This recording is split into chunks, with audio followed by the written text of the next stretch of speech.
Radical Grove Parliament Podcast. This is Oh, old school. Old school, here we are. Radical Grove Podcast, located at the beautiful Huga J Street location. Let's see here. What we got? My name is Roche. In front of me, I got Tomato Slice. Yep. To the left of me, I got Manny. So, We got Jonathan here. We got Bruv here. And our guest for today is none other than Mr. Joe MAZ. How you doing? I'm doing great. You're doing great. Thank you for Doing great. coming. Thank you for having me. You're welcome. I'm going to need that 99 cents back for that stream I just gave you. What? All right, so yes. let's get right into the shits here. All right, so tell us where you were born.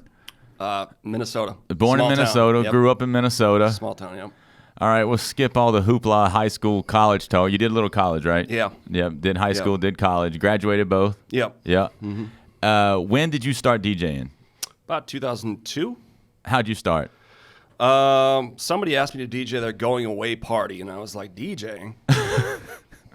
So my brother was kind of into DJing at the time, Yeah. and I borrowed his like dual CD Gemini rack mount thing, and I used Winamp, and I went into the city hall where I grew up, and I DJ'd this chick's going away party.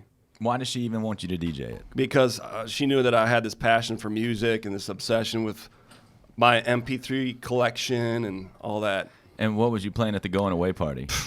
Man, I can't remember. Probably like a Rump Shaker and shit. I don't even know. I honestly can't remember. Have you talked to her since? Yeah, she was my neighbor growing up. Oh, sick. Okay. Yeah. So where did she go away to? She went away to California. Nice. Yeah. Let's call her up. Let's call her up. She's got like 4 kids now. Oh, Yeah. that sounds really boring. Yeah. All right, so now you did the going away party, and then what was the first The progression? DJ gig? But usually the first one. Well, after that one, what was like the next one? You know what? I started a radio show. I bought equipment, like a Stanton straight 8-arm, just total garbage turntable that was belt driven. You Yeah. press play and it would go. I remember those. All that crap, and just started learning how to DJ. Bought a bunch of records. Started a radio mix show at college. Oh shit! So the first gig was in College. college, Yeah, college was that? yeah. Started doing house parties. and then what college was it? River Falls, Wisconsin, a D3 school. So how does one go about just starting a radio show? There's a radio You apply. station at college, And you pulled up and was and like, I pulled up and I said, "Hey, I don't know shit about DJing, but I'd love to DJ." and they were like, "Sick, you're hired." Yeah, sick. It's pretty much how it works at college. So, So what was like the first party club event gig?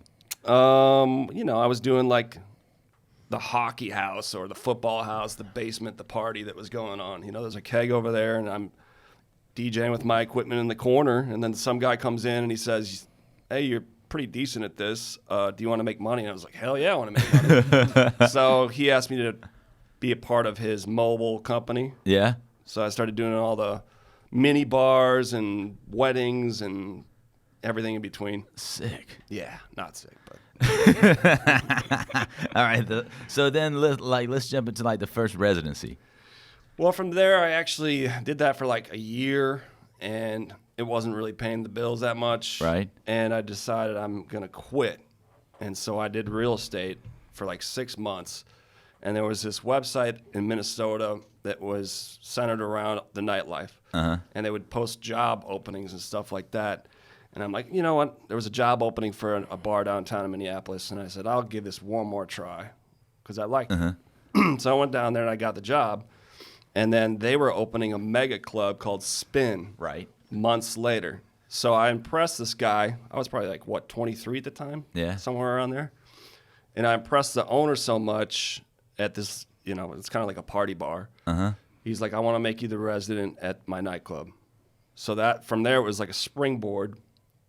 And I was making mashups too at the time. Right. Simple stuff. The MySpace mashups. Yeah, the MySpace mashups. So now you're talking about like 2004 or 5.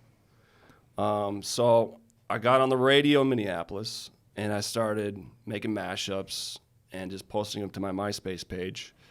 And CrooklynClan.net was really big at the time. That was where most DJs were getting their mashups and edits from.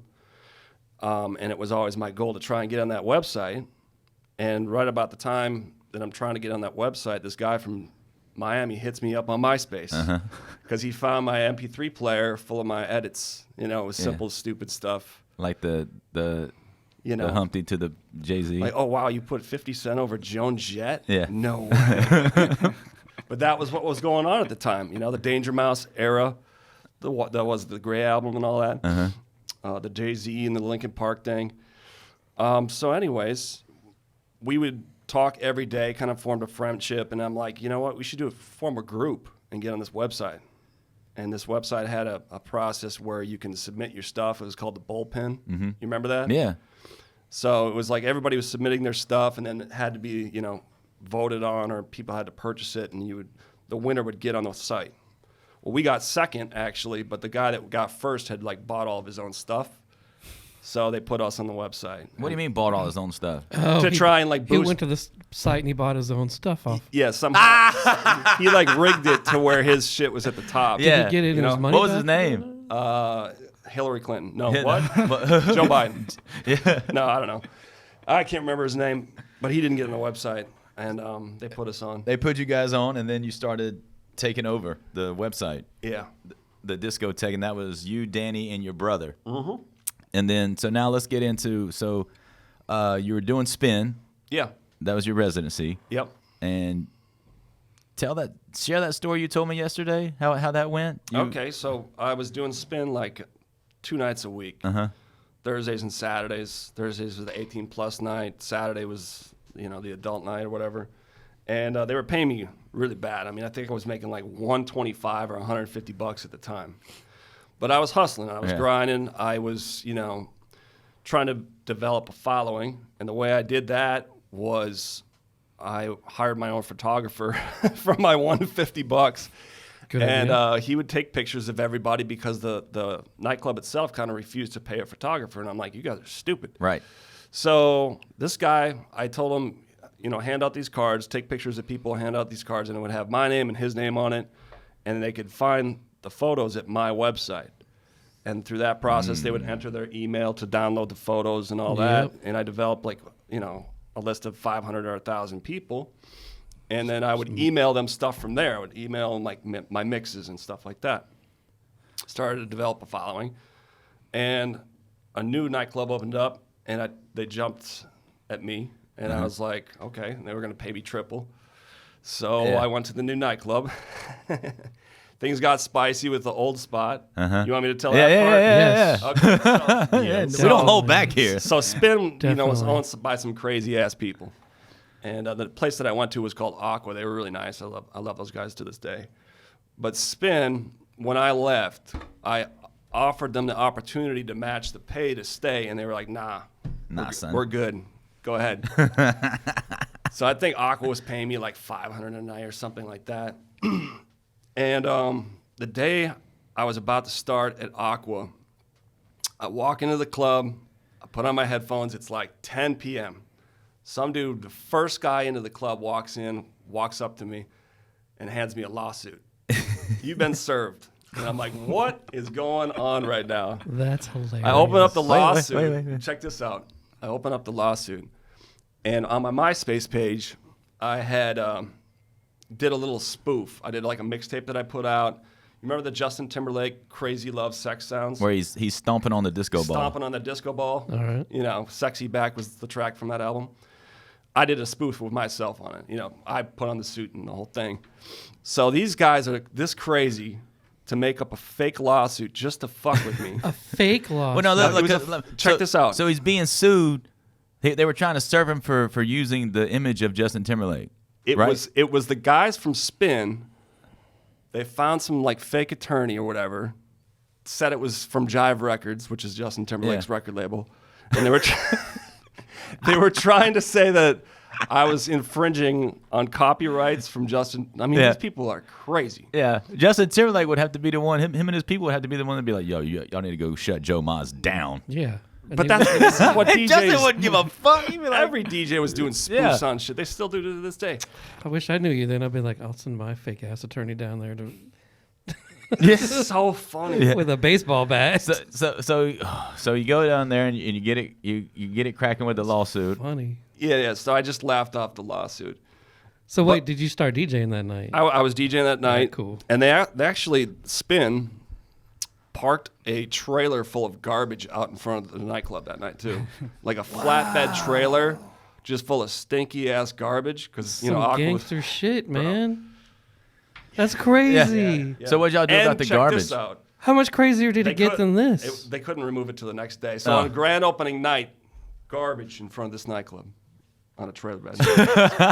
Does it get crazier? I want to know. Does it get crazier? Oh, way than this? crazier, 100% Holy crazier. fuck! You had all the classic, like, they would come in with their people, dump their flyers all over our floor, and then they would do stink bombs in the dance floor.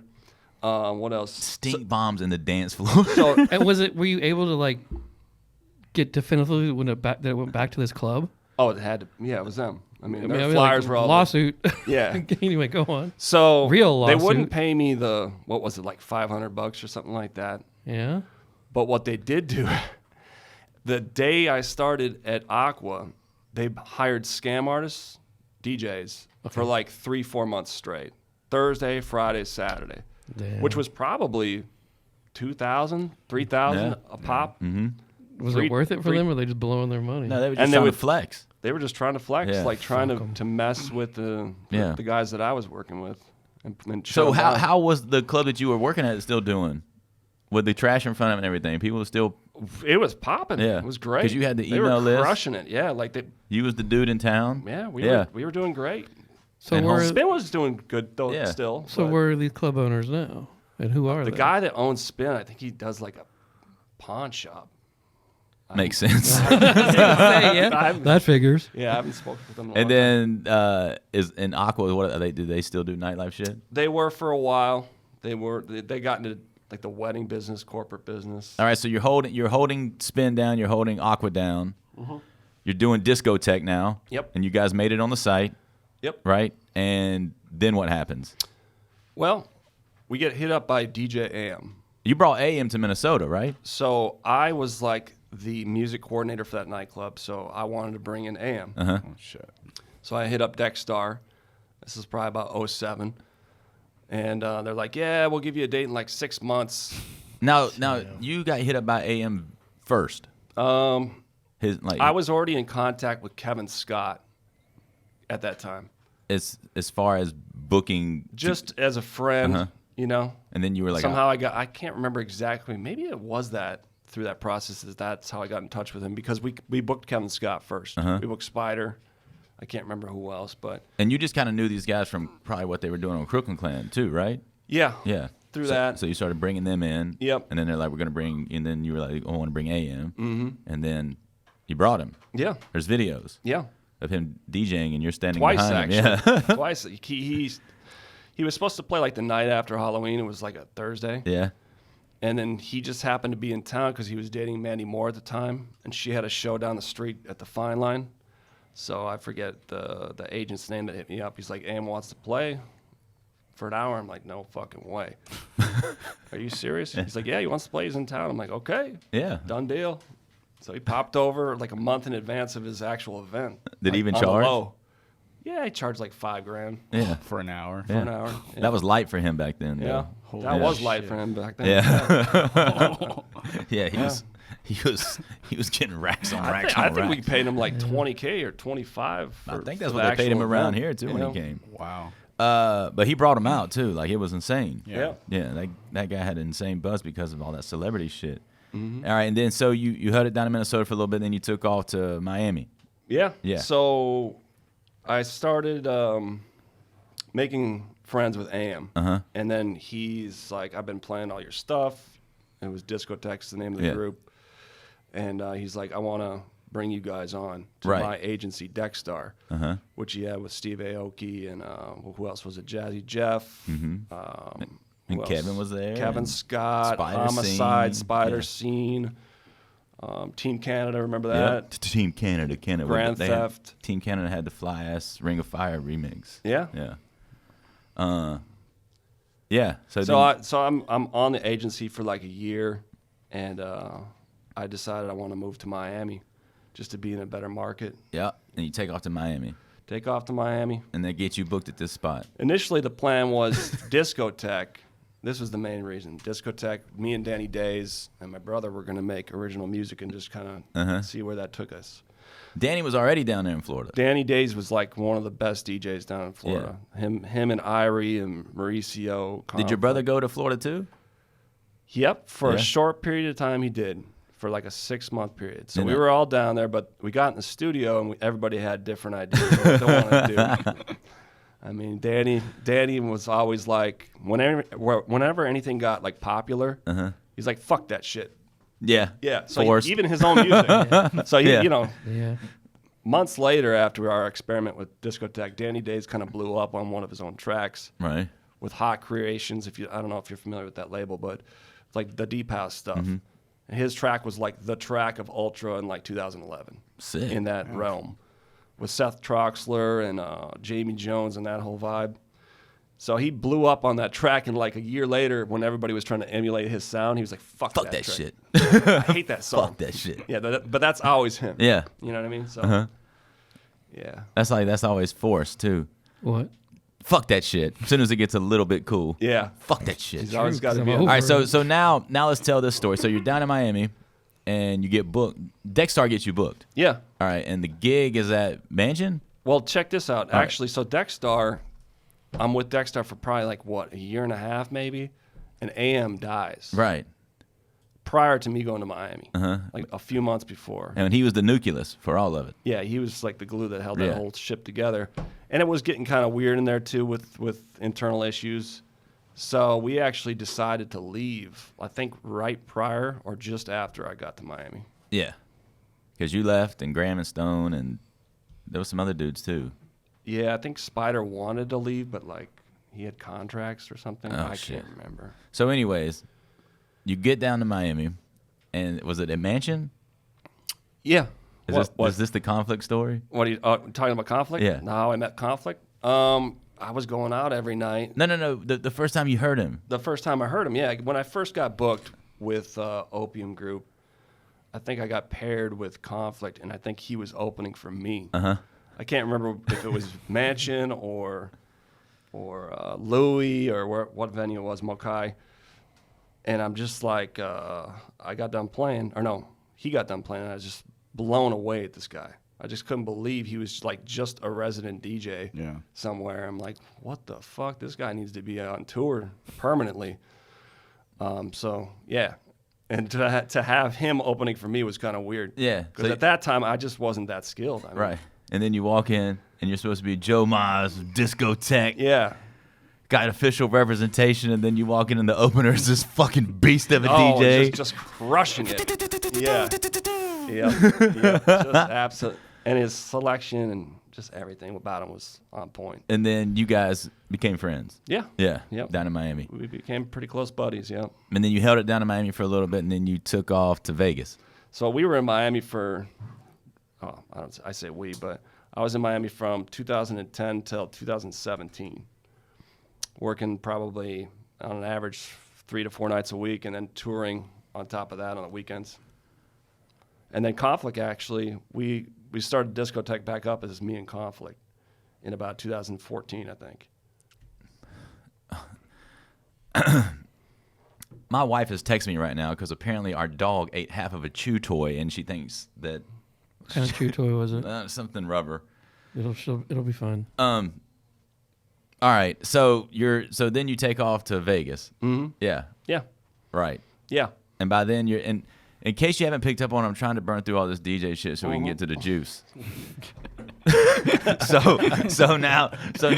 So you take off to Vegas and you start working out there. Yeah. Been working out there since 2017 and mostly touring. Where do you live now? How's that dog doing? Where do you live now? Where do you live now? Vegas. Yeah. All right, you like it? I love it. All Yeah, right. love it out there. What do you do out there? What do I do? Yeah. I'm a DJ. All right, cool. Yeah. Yeah, produce music and DJ. All right, let's get to the juice. Okay. All right, we have to touch on some of the others. All right, so you start producing, And you got some notoriety producing. Yeah. Right. Yep. So all right. So you guys had the original discotheque was you, Danny, and your brother, and then you started doing the solo thing because all of you kind of started doing the solo thing. Yep. You were on more like the house kick. Yep. Danny was like light Deep years house. ahead of everybody. Yeah. Experimental, and then your brother was more like the indie sound. Indie sound, new disco. And then you get to Miami, you meet Conflict, and then you two are kind of let's fire up discotheque again. You do a little bit of that stuff. Yeah. But now it's still you're doing solo production. Yep. And what all do you got remixer of the year with that, making remixes. You've held down countless record pools and built a following, and you've even done some of your own original production. And any good stories through that process? Probably the best story is just the fact that Niles Rogers is the guy that handed from me the Chic. award. Yeah. Was he cool? Oh, amazing. Did he have anything about did he have any input on your strings? On my strings? My strings? No. Who's Nile Rodgers? Niles the guitar player from Chic, he did like every fucking disco riff. All right. See, I should know this, but I don't. Yeah, this guy's a legend. Yeah, like every disco riff. Good Times, what is it? Get Down on It. Didn't he do? He did Dance, Rick yeah, James I'll see. stuff too. Rick James stuff. He did. He did. And how does he fit into the equation? He did of Up this? All Well, Night he's to a- Get at- Lucky. He did the Daft Punk for Yeah, he Rail was Daft Shits. Punk. He did. So how does he fit into this? He handed story? him the award. So Joe won this Oh, shit all called right. like Remixer of the Year, right? Got it. And Niles Rogers presented him the award. Really? Yeah. Yeah, surreal. And Niles such Rogers an was probably like, abstract thing. he's like, Niles Rogers was like, off mic, he was like, yeah, your little remix shit's cute. For real? No. That's hilarious. No, I love He could have said that, and I would have laughed my ass off. I would have been. You would have been like, yeah, you're right, Niles. Yeah. I I would've can't really say anything here. That's some precious shit. You All right, got so going now on. first time. I don't think we ever even text or anything. We maybe knew each other through record pool shit, but I went down to Miami for Red Bull. Red Bull. Yeah, and we got down there early, and Conflict was that the Red Bull time? Yeah. Mm-hmm. Yeah. Mansion. Yep. Yeah, that was I the think first. that was the first time I That met was you. the first time I met you. Yeah. All right, and then I came back to Miami and went to what's that place called? Library? With Hyde Beach. Hyde Beach. Yeah. Conflict was DJing, and you came out, and Conflict starts DJing. I remember he says to us, he goes, "Should I use turntables or CDJs?" And we're like, He goes, "I feel like my chirps will sound way better on the turntables." Sounds exactly like something he would say. And we're like, "Yeah, dog." And then so me and Joe go outside, and Joe like slips in a little comment about 9/11, I think. And he kind of looks at me. And I don't know how I transitioned to Yeah, that. I don't remember either. But he said something about it, and I was like, "Oh no, dog, I'm there. I'm rolling. I've been on this, David Icke shit and da da da da." And me and Joe fall into like a whole fucking 2-hour conversation. We just go in. Yeah, about 9/11 and the whole government processing shit and all that stuff right there outside of Hyde Beach, over top of some drinks. The drink tickets that Juan gave us, actually, because I don't think he ever drinks. I think I've had beer with that dude one time. All right, so now you made quite an uproar. Like Lil Wayne? Yes, maybe even bigger than Lil Wayne. Pre-COVID hits, and Joe takes it to the web. Another funny story is right when COVID hits, I text Joe. Probably hadn't texted him or talked to him in maybe a year, maybe longer. Yeah. And I'm like, so what you thinking? Damn. And he's like, what are you thinking? And then after that, it was a hefty thread of text messaging. Did you cause an uproar on the internet? I sure did. Yeah, quite a few of In them. the DJ world or just Yeah. the internet or what? Well, it probably started off with the DJs, but then it grew exponentially. Because I don't pay attention to this. That's Apologies. Okay.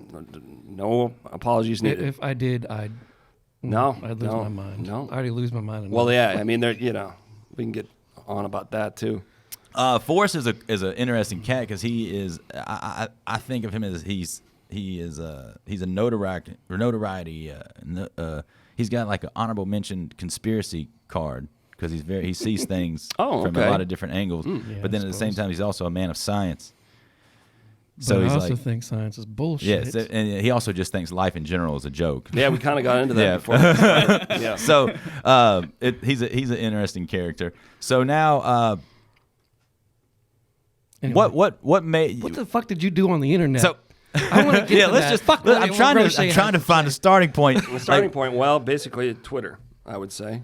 Fuck Twitter and its tweets. You know, we just talked about Twits. this yesterday. We were probably 1 week into the COVID thing. It was probably, you remember that week where basically the NBA shut down and like Tom Hanks went on his Instagram like I know all on the that same day. Yeah. And it was just like the whole world's shutting down in like 1 week.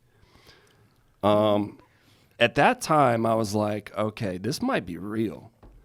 I was thinking this is I kind knew it of was real. of serious. This might be the one. They're coming after us with the virus, okay? Yeah. And then about a week later, I'm like, nah, fuck that. When I saw Bill Gates was like on every TV news I didn't program, see it. I heard about I'm it. like, but I why didn't the see fuck it. is this dude like the medical overlord of the world all of a sudden? Yeah, where'd he like, why are they elevating You this saw that? dude I was like- everywhere?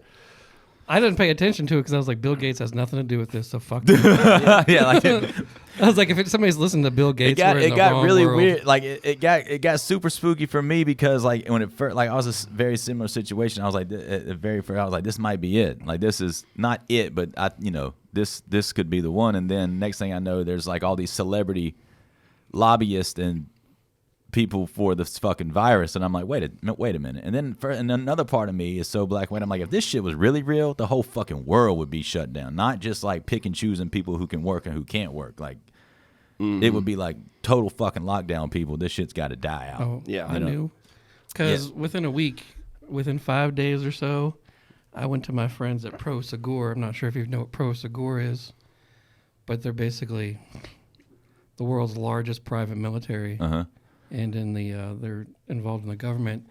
And they were telling me, they're like, oh, this is going well out past September, October of this year. And that was 1 week into March. I think I posted in there. I was Yeah. like, if you guys think you're going back to school, this is going to end anytime soon. That was me. Schools are out for a week. I was like, no kids are going back to school. I remember all the moms This in is my at least a neighborhood. year.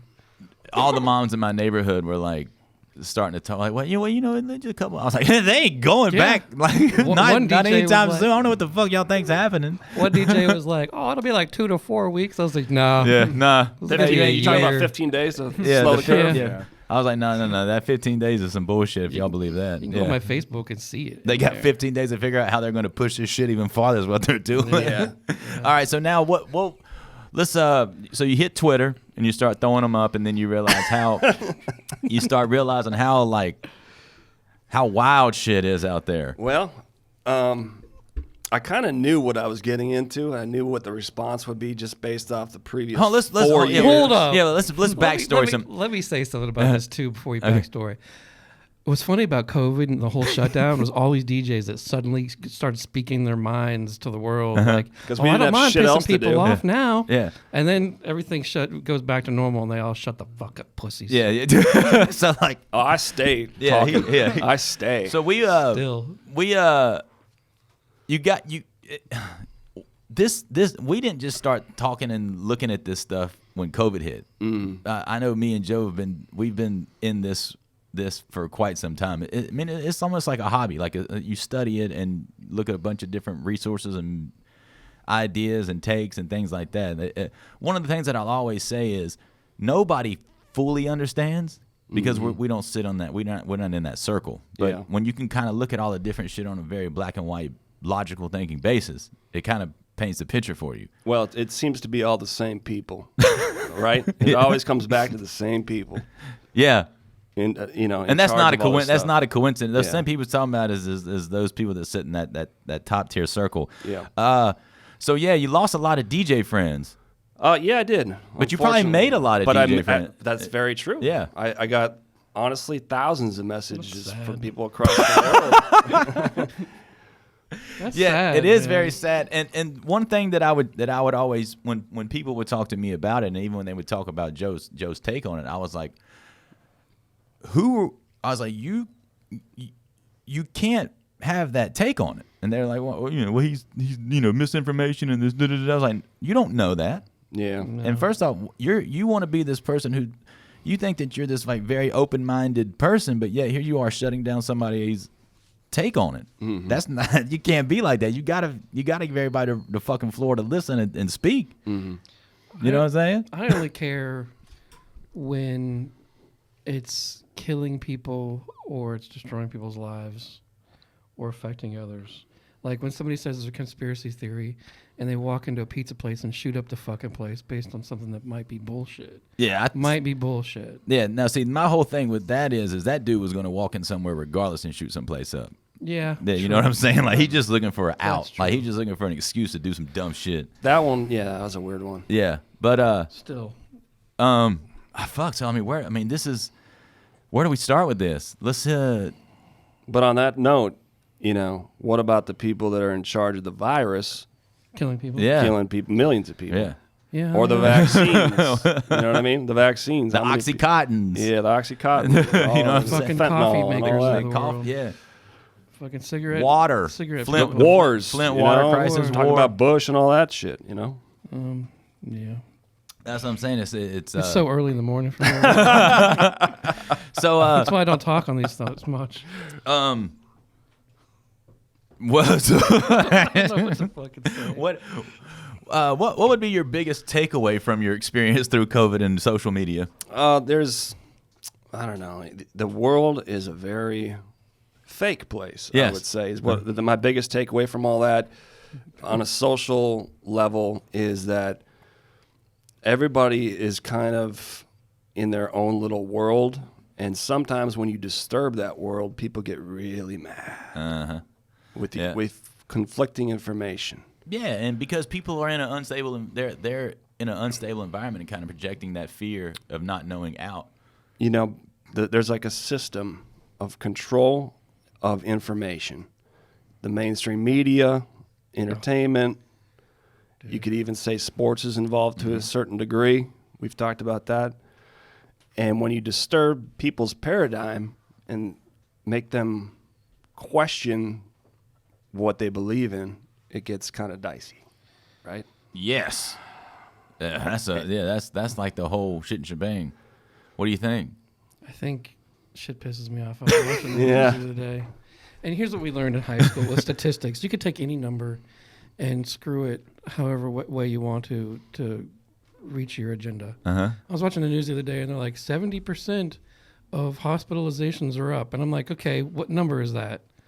But it's down 5,000%. Yeah. I mean, that's fear mongering right there, saying 70% is up. What is that? 2 people versus 1? I mean, what the fuck are the real numbers? And Right. such You've shit? always been the numbers, like- the spreadsheet numbers guys. Yeah, like I just said spreadsheet. yeah. Spreadsheet numbers guys. Whatever, it doesn't matter. Like Yo. numbers are numbers. You shouldn't take conclusions from 70%. Like when I say okay, hold on, hold on. How many Twitter people how many people do you think are on Twitter right now? 100 Total million? users? Total users. Probably, I don't know. Does that counting the robots? Yeah, see, there we go. 100 Yeah. million. Okay. Do you know that Twitter is up 100 million% compared to 100 years ago? Because Twitter wasn't around. Yeah. That's the take of, you know what I'm That saying? bullshit, and people will feed into that. Be Well, like, no, what he's saying is they can hit the Oh, you're media. just saying like a data point where Yeah, they some, can- some data media point. headline. Yeah, they can Yeah. hit the Make media. up shit. Twitter's up Doesn't mean shit. Twitter's up 1,000,000%. We'll see now. it doesn't mean a And fucking then in the thing. fine print is, from 1929. You ever, Yeah. right, fuck you. early on in the pandemic, you ever see that picture of Bill Gates where he's got like a book that he's reading and then he's got a stack of books next to it? Yeah. The stack of the books, one of them says, what is it, like how to manipulate statistics? It's like the name of the book. And I'm like, How to manipulate Photoshop? Too? Yeah. It's like, You know, could be, couldn't be. could be. Bill Gates might not be in charge of that, who posts that photo. And then they'd be like, I'm going to fuck with Bill. I'm going to fuck with him a little bit. And Maybe they're he just did like, put that up there, and he did that on purpose. He knows exactly what he's doing. He did that I think shit Bill on Gates has purpose. nothing better to do except to study shit like that and then sit back and be like, interesting. So you pissed off the internet. Going back to Wait, my no, shit, I got something to say. Go. So, like, one of the takes that I had through all of it was, and this is just like for a nightlife perspective. Mm-hmm. All right, so I was like, I saw a lot of people getting scared, and I don't like to see people get scared unless it's like a true, unless you really need to be scared. And in their own opinion, they could feel like they needed to be scared. But these are also some of the same people who have been out in these streets dodging bullets, herpes, AIDS, gonorrhea, drunk drivers, syphilis on a night-to-night basis. Well, you know, and now all of a sudden, Yeah, but some a people, 99% survival some people rate. are scared because they're afraid of taking what they get and passing it on to others because they believe that. but Yeah, there could be that too. It's but not we've like been, I'm gonna but get- then in I- that, but I- then it's you've not been like- passing the flu, herpes, Yeah. syphilis, gonorrhea, Yeah. fucking common colds, misinformation. Everybody be passing misinformation. Who are you to say that my shit's wrong? You don't fucking know. Like you know, that's the whole thing that I've been. You know, yeah, only Snopes knows. The only real information, out there that you don't know a fucking thing. that's the real information. Is nobody knows. We all got like pretty good ideas of what happened, but nobody really knows. Kind of like if dinosaurs were real or not. Oh shit! Segue. Because like Flawless. like we see the bones, but we never saw them. Where'd the bones come from? Well, Yeah. you're right. Yeah. I see this phone. Are they but bones? I'm not really. Yeah, are they seeing bones? Are they those bones? phones. All I know is this: is I saw a documentary one time, and they said that they discovered the largest specimen of T-Rex bones, and it was on an Indian reservation. The Indian dude gave the diggers permission to come dig on the reservation. They find it. The Indian dude is like, "Nah, that shit's mine." He sells it, and before the dude that bought it could even come get it, the government sweeps in and takes all of it and fucking takes it off to a warehouse. Yeah, why did the government always show up on that shit? Yeah, like, why do they give a fuck about You know? some bones? I don't know. You'd have to look into the laws for it. Yeah, well, no, Maybe there's a law no, on that. No, the government. No, the Indians do not own their reservations. They are being allotted the privilege to live on there Kind of like by the government. Kind So of like the, you don't own the resources underneath your house. right, yeah, Right. like so the government was like saying, "Nah, you may think that's your shit to sell, but right. it's ours." That's right.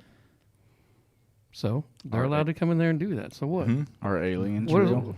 where does this come from? Oh yeah, of course. But no, so yeah, the whole thing, like yeah. All right, so let's before we really jump into the dinosaurs. I think dinosaurs are real.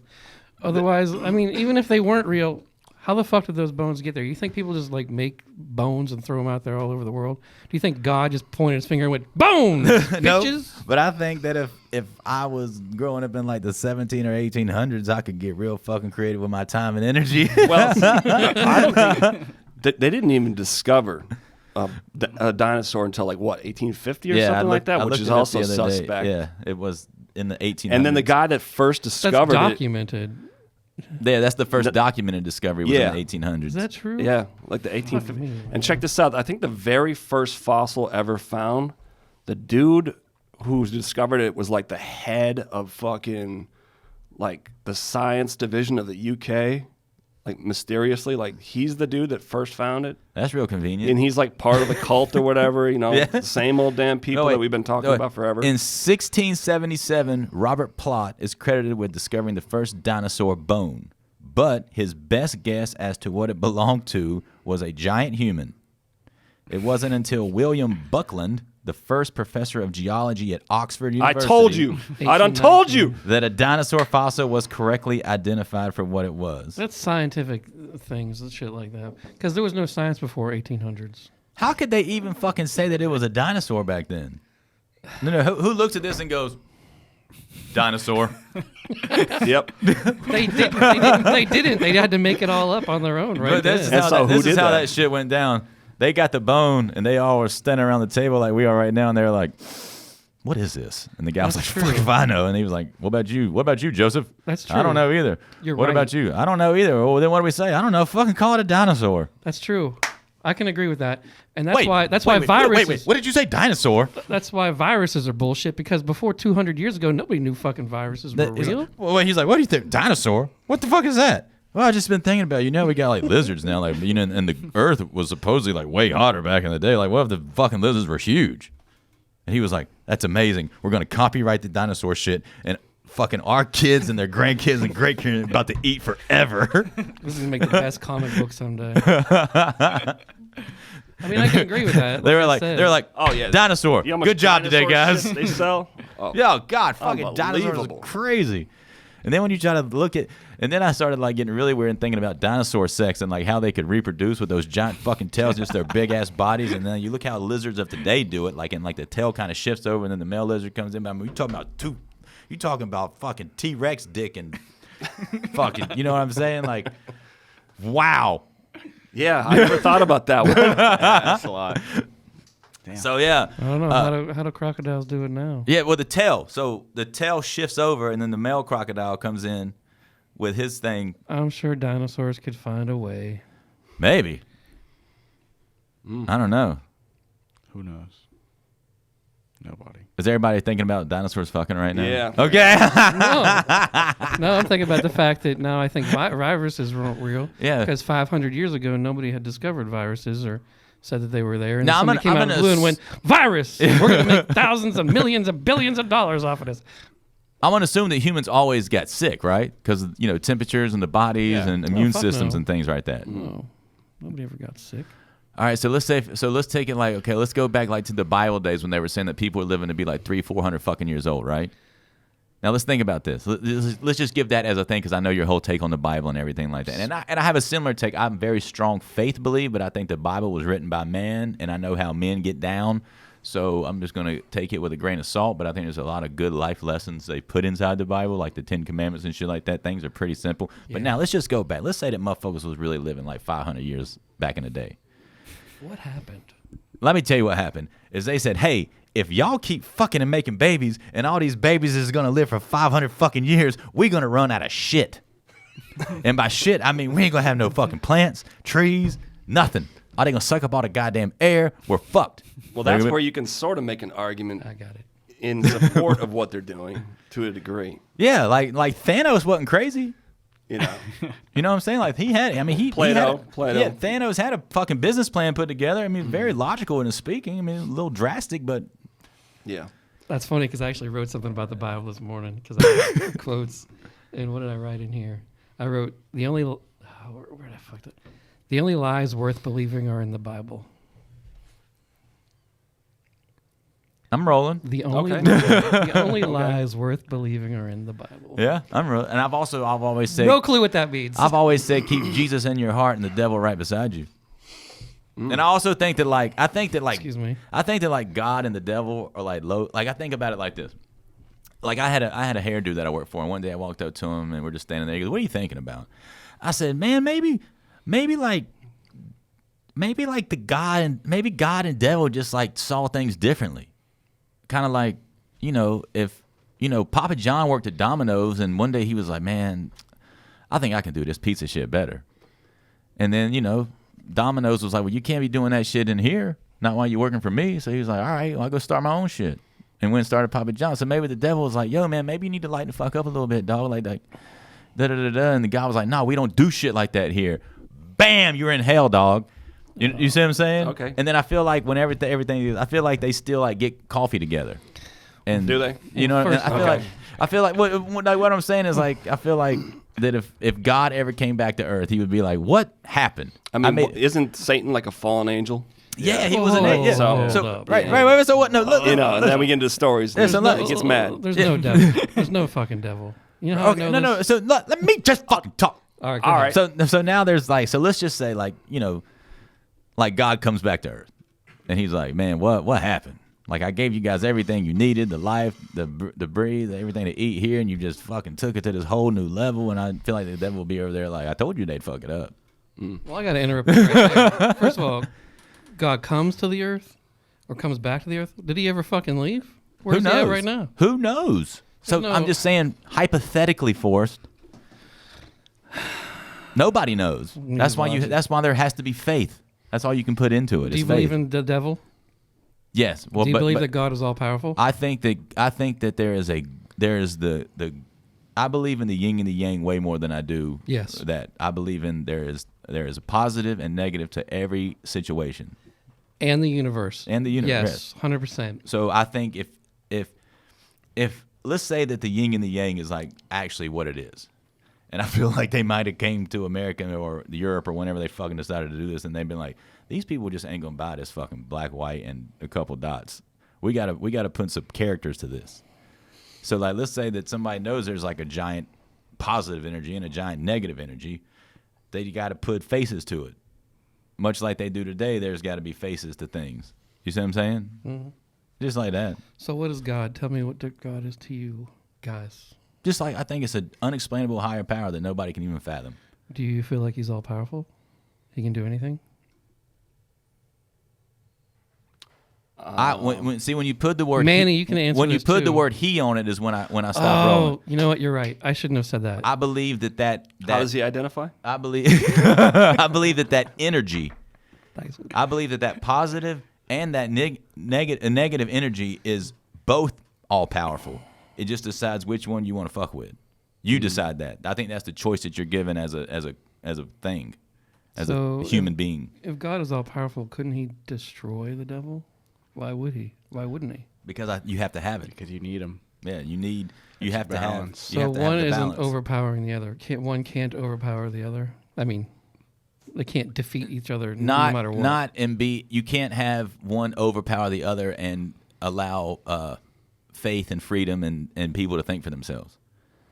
Without there being a left and a right, there's no, you never find balance. Like even with design, like one of the main things they taught us at Sassoon is to have balance, you have to have contrast.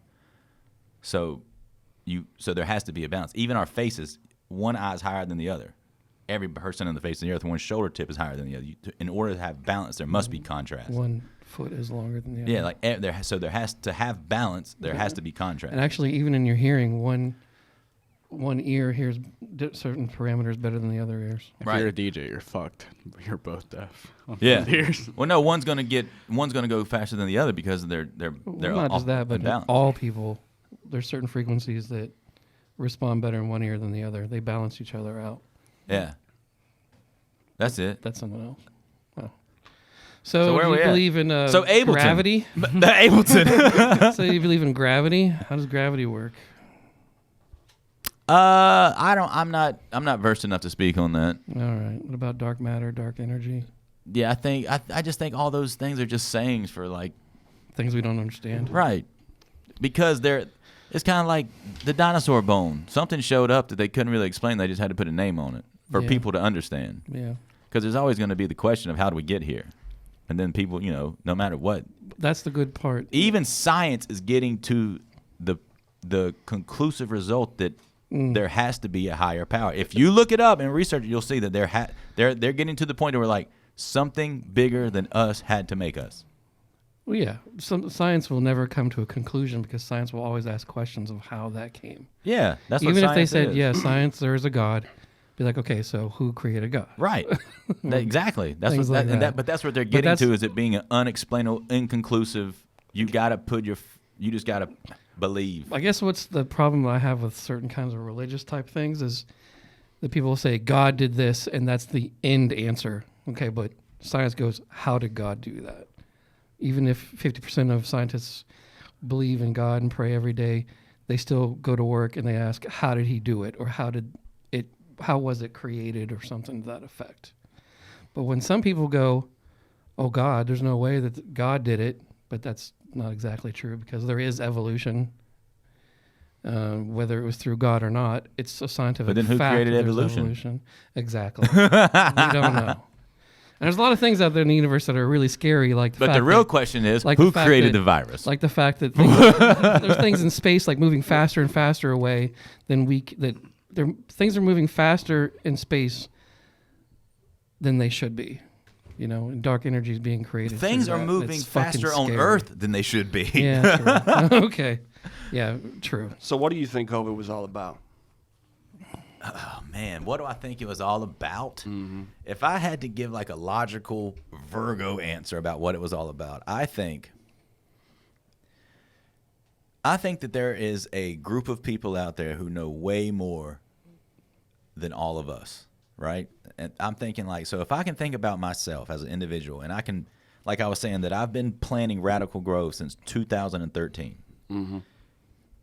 If I can put all the details and shit into that from 2013 and pre-planning, like I said yesterday on the golf course, Yeah. these motherfuckers got a whole team and they're thinking like hundreds of years in advance.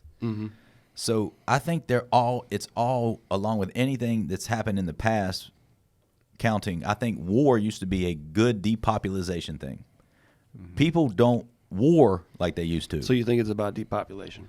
You don't think it's about resources? I think it's about they know that they got to figure out a way to cut out the population and it not look like they're cutting out the population due to the fact that this earth only has so much to supply, and if things keep going on the track it's going, it's gonna get bad.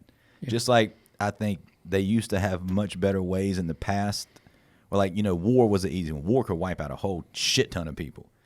They had smallpox. They had fucking chickenpox. They had all these things, right? Mm-hmm. These new viruses. And they come in and they cut population. Shit was going really smooth for us for a good stretch there, and I think this, like, we gotta pause. So they get a virus and it's gonna wipe out X amount. They hit that number and the shit, they quit talking about it as much. They got the vaccine, it's gonna wipe out X amount. They quit talking about it as much. Mm-hmm. They get shit to status quo, and that's it. Yeah. So do you think it was a manipulated virus? I believe that the virus was created by the same people that are in charge of the response to the virus, the vaccine. I mean, it's pretty clear when you look back at the Wuhan lab and all that. Who ties to that? The same people that are tied to the vaccine. Do you think it's possible for natural viruses to be out there or develop? I think a natural virus for them is just like an easy win. I think it's a layup. You know, to be honest with you. They're like, yo, we got a free one? So much of this virus, I think, is fake news. Yes, there's a virus out there. Let me explain it on a very small point. Let's say I got 10 fucking DJs, right? And those 10, and we make $1 million a year off of 10 DJs. And those 10 DJs are costing me $975,000 a year. Well, we got to create a virus for those folks. We got to get rid of some fucking DJs. No, that's not even a good example. Let's say I got 10 DJs and we make $1 million a year, but the DJs are costing me $2 million a year. We got to cut some DJs. Yeah. Let me know when that happens, and I'll create a computer virus. Yeah, man, he show up to an out-of-town gig. It's crashing. Oh, damn, man. That's fucking crazy, man. You're fired, man. Oh, man, you should probably... And I even went and bought a new laptop, and it crashed, too. Oh, wow, that's... I don't know, man. Let me give me 15 days to figure it out. So who do you think is leaking all this information to you guys for you to find out about it? Because clearly there must be. They say it themselves. Yeah, I think they just. Who these people. I mean, you know what the World Economic Forum is? No, I know what trading and economics is. So basically, that's the head of the snake. Right. I mean, that's where all this derives from. Actually, they call themselves the World Economic Forum. Yeah, and they literally say New World Order over and over and over again. Who was in charge of it? Klaus Schwab. Yeah, he was the head of the Bilderberg Group for years. Who? I love burgers. Yeah, you know that Bilderberg Group. Have you ever heard of the last name Schwab?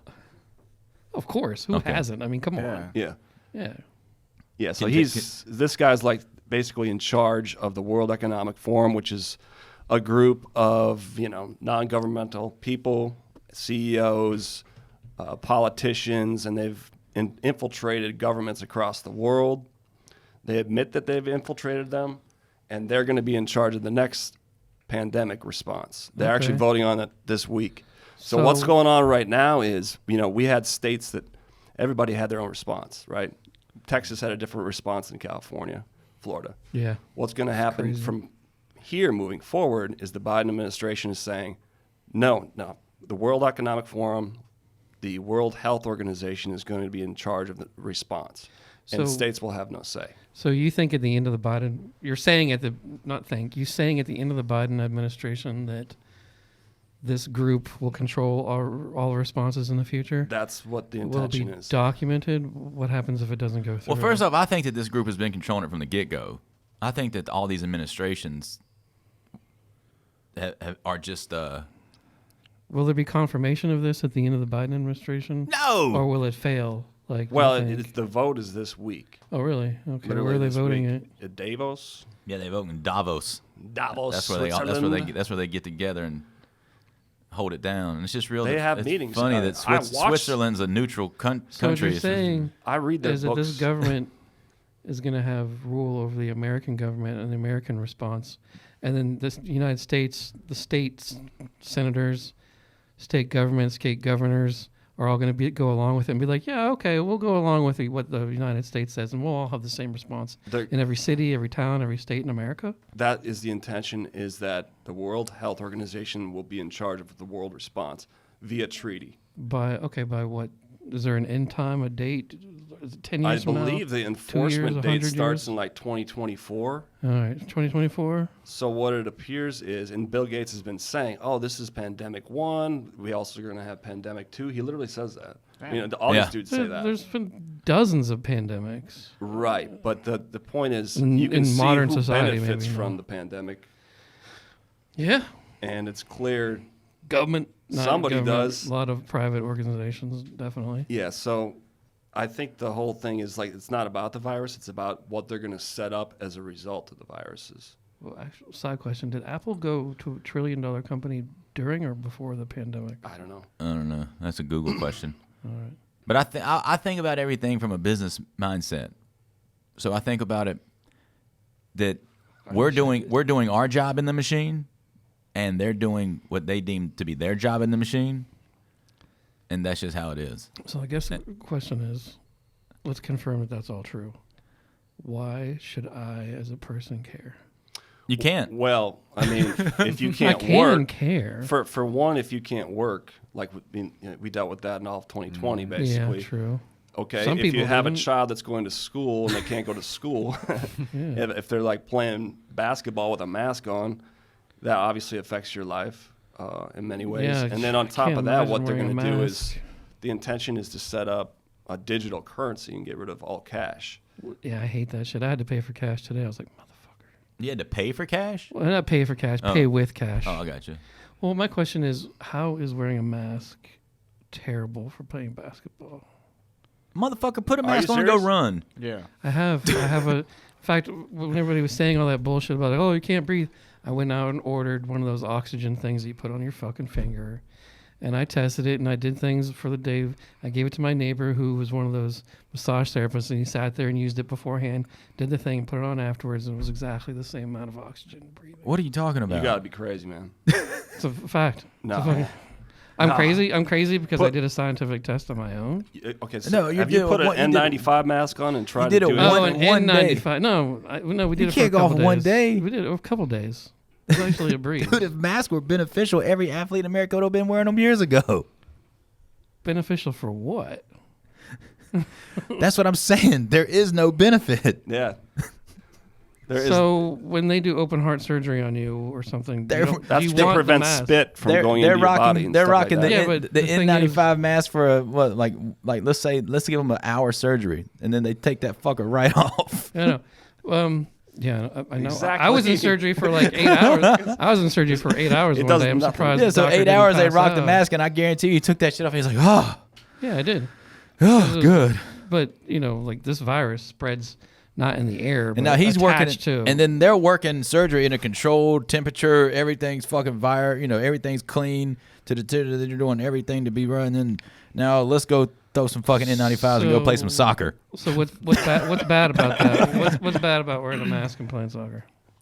What it does to the human, What does it do? You can't breathe. you can't. It affects your breathing. You dog. cannot run as hard and as fast and as good as you could without one on. If it was a benefit, we would be doing it 20 fucking years I ago. tell you what. And how many people were wearing double masks and got COVID still? Exactly. Yeah, I don't know. I have no idea. With like 2 vaccines or 3 With vaccines. 2 vaccines, a Well, I'll booster, tell you and double what, mask. we'll do a scientific test next week.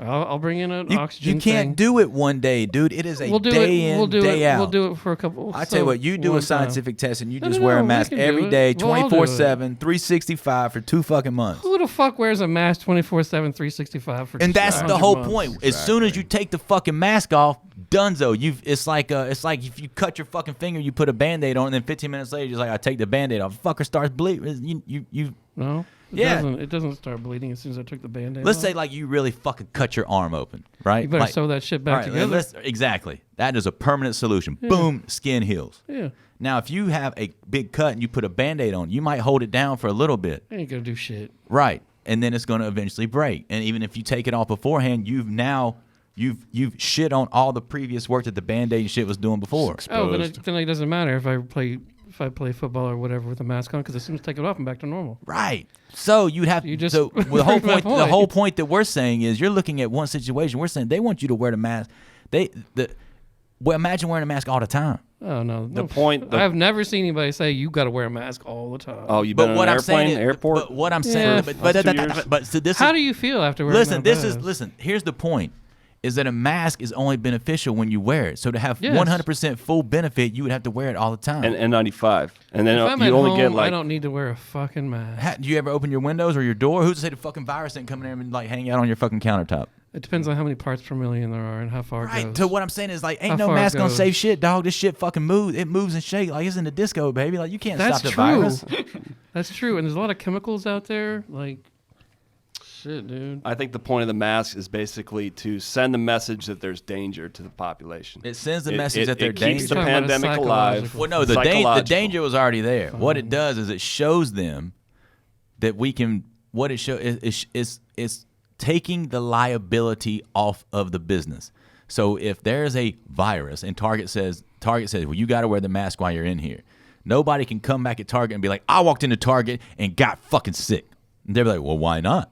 They're gonna be like, well, we told you have to wear a mask. The mask is mandatory. You can't Yeah, but you prove could that you got it could in you could Target. say that with the mask on though. Same thing. I got COVID from Right, Target. but if they have that policy in place, can't- they're out, they're scot free. They're not. I mean, there's can't because the prove- mask doesn't prevent the virus.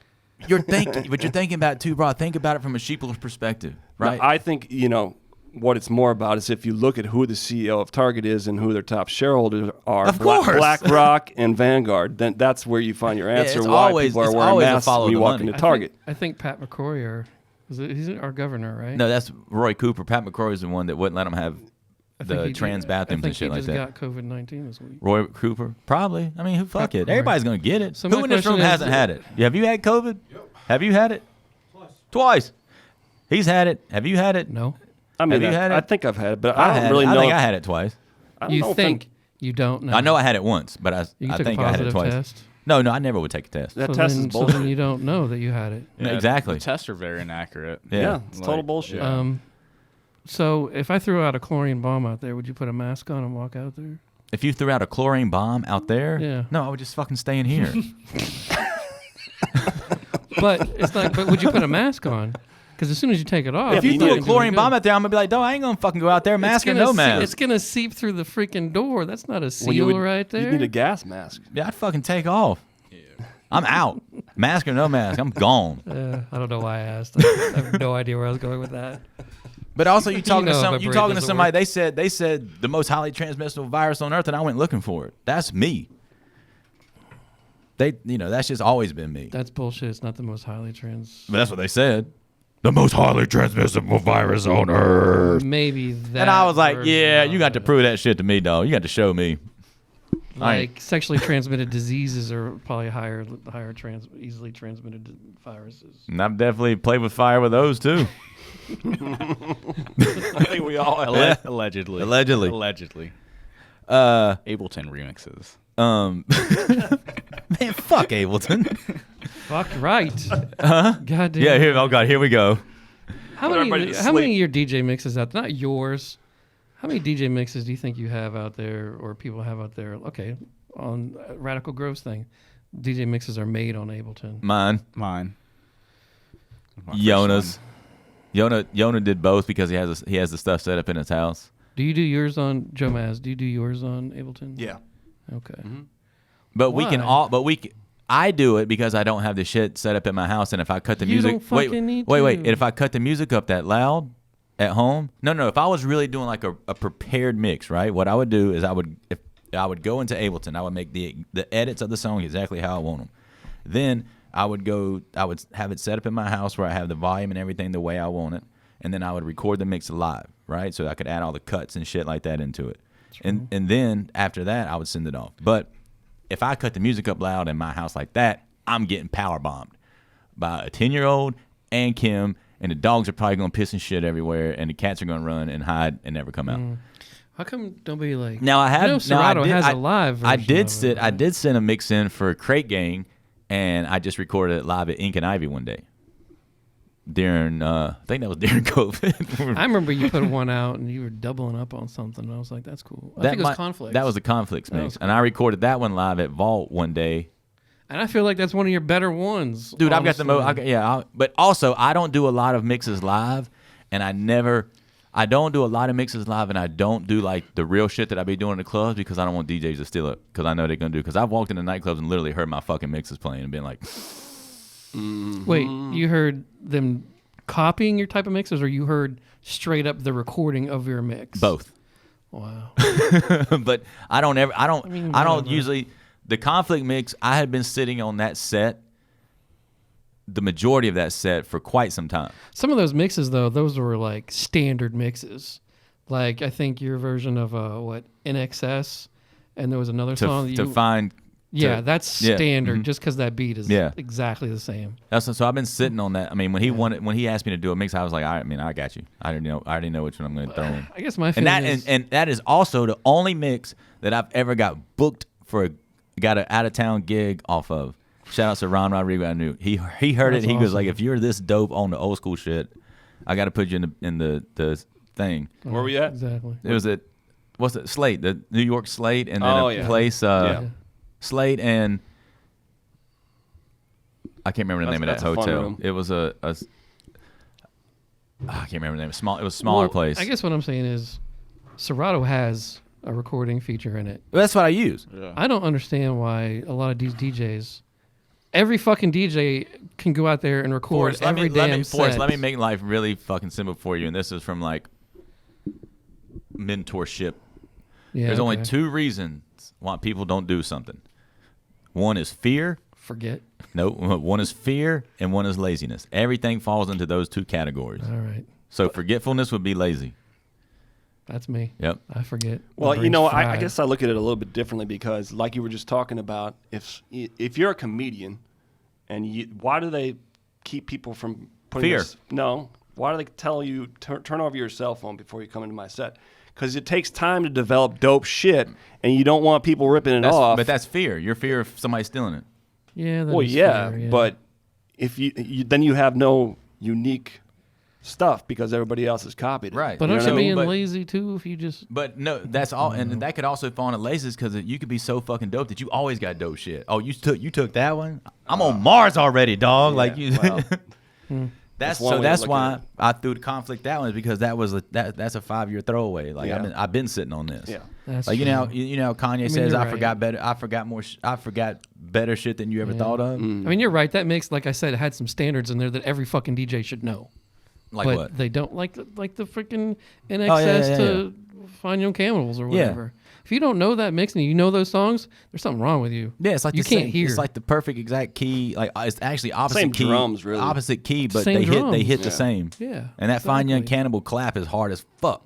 Yeah, I mean, I figured that out. You know what I'm talking about too, don't you? I figured that out on vinyl. Of course, And here we of go. course, if I hear had you the do white it- label Fine Young Cannibals mid uptown pressing. There's only 6 made. The acetate. Yeah, there's only 6 made. Yeah, Joe MAZ. I'm the guy that comes in here because I got that on vinyl. Yeah, I got that on vinyl. But he really does. He's like, oh, I've had it on vinyl. Fucking loser. Don't say that. No, you did. When you worked at Central Records, you did say it. You know what I said to him? He was the motherfucker. Remember High Fidelity, the Yep. movie? Yeah. Remember, it's like he was the dude at Central Records. The record, let's say that you come in and you're like buying records, and let's say you got like the typical shit I'm gonna need to play the Main Street Club. He'd be like, "You're buying that." No, that's true. Listen to this. I made a mix one time before I was even probably getting DJ gigs, and I gave it to the dude on the shop, and he was playing. He was like, I really liked it, but the majority of the shit on the mix was from Crook and Clan. Mm-hmm. And Lynn, the owner, told him one day when I was there buying records, he goes, Forrest, this is Roche. He's a pretty good DJ. I've been playing this mix in here, and Forrest is like, oh yeah, the Crook and Clan guy. Yeah, I did. I kind of remember that too. Hey, it's the truth. You have to laugh. There's only like 3 or 4 things I remember from that record store: the Crooklyn Clan mix. But see, I was also the asshole around town because everybody thought that some of those DJs here were actually doing that shit, and I would be the one that was like, "No, it's just all pre-made. Yeah, like we're just exactly. playing. It's like playing a remix." And they would be I like, hated those "What?" fuckers.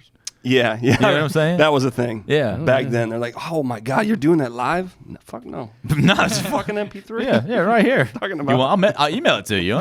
See, I remember you. I remember Frenzy, Raven. Do you know Frenzy? No, he knows. No, he only knows me. Okay. And then Mike Soden, because Mike Soden was like, what the fuck does he know about this record? How does he know about this fucking?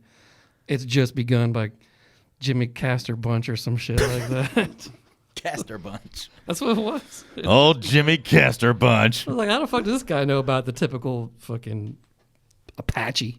What does a podcast know about going from like somebody's Genesis to the World Economic Forum to now we're talking about finding a Castor cannibal Bunch. collapse? Jimmy Yeah. Castor Bunch. Castor Bunch.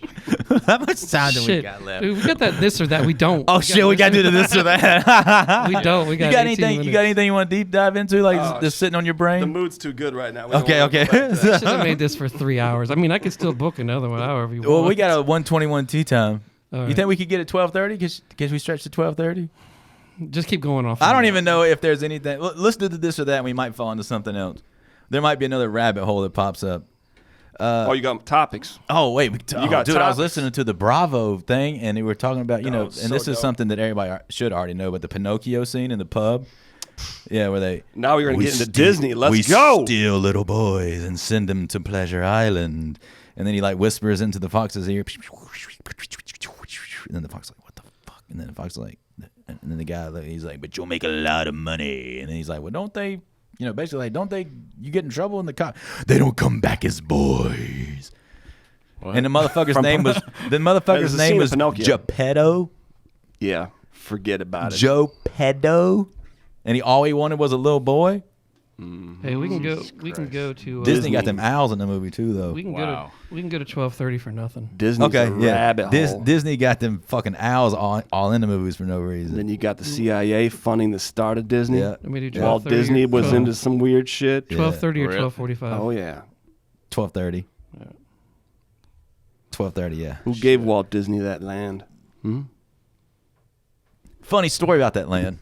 Oh, you And got then- some? Yeah. So this is real shit though. This done. is science. We were doing a hair show in Orlando.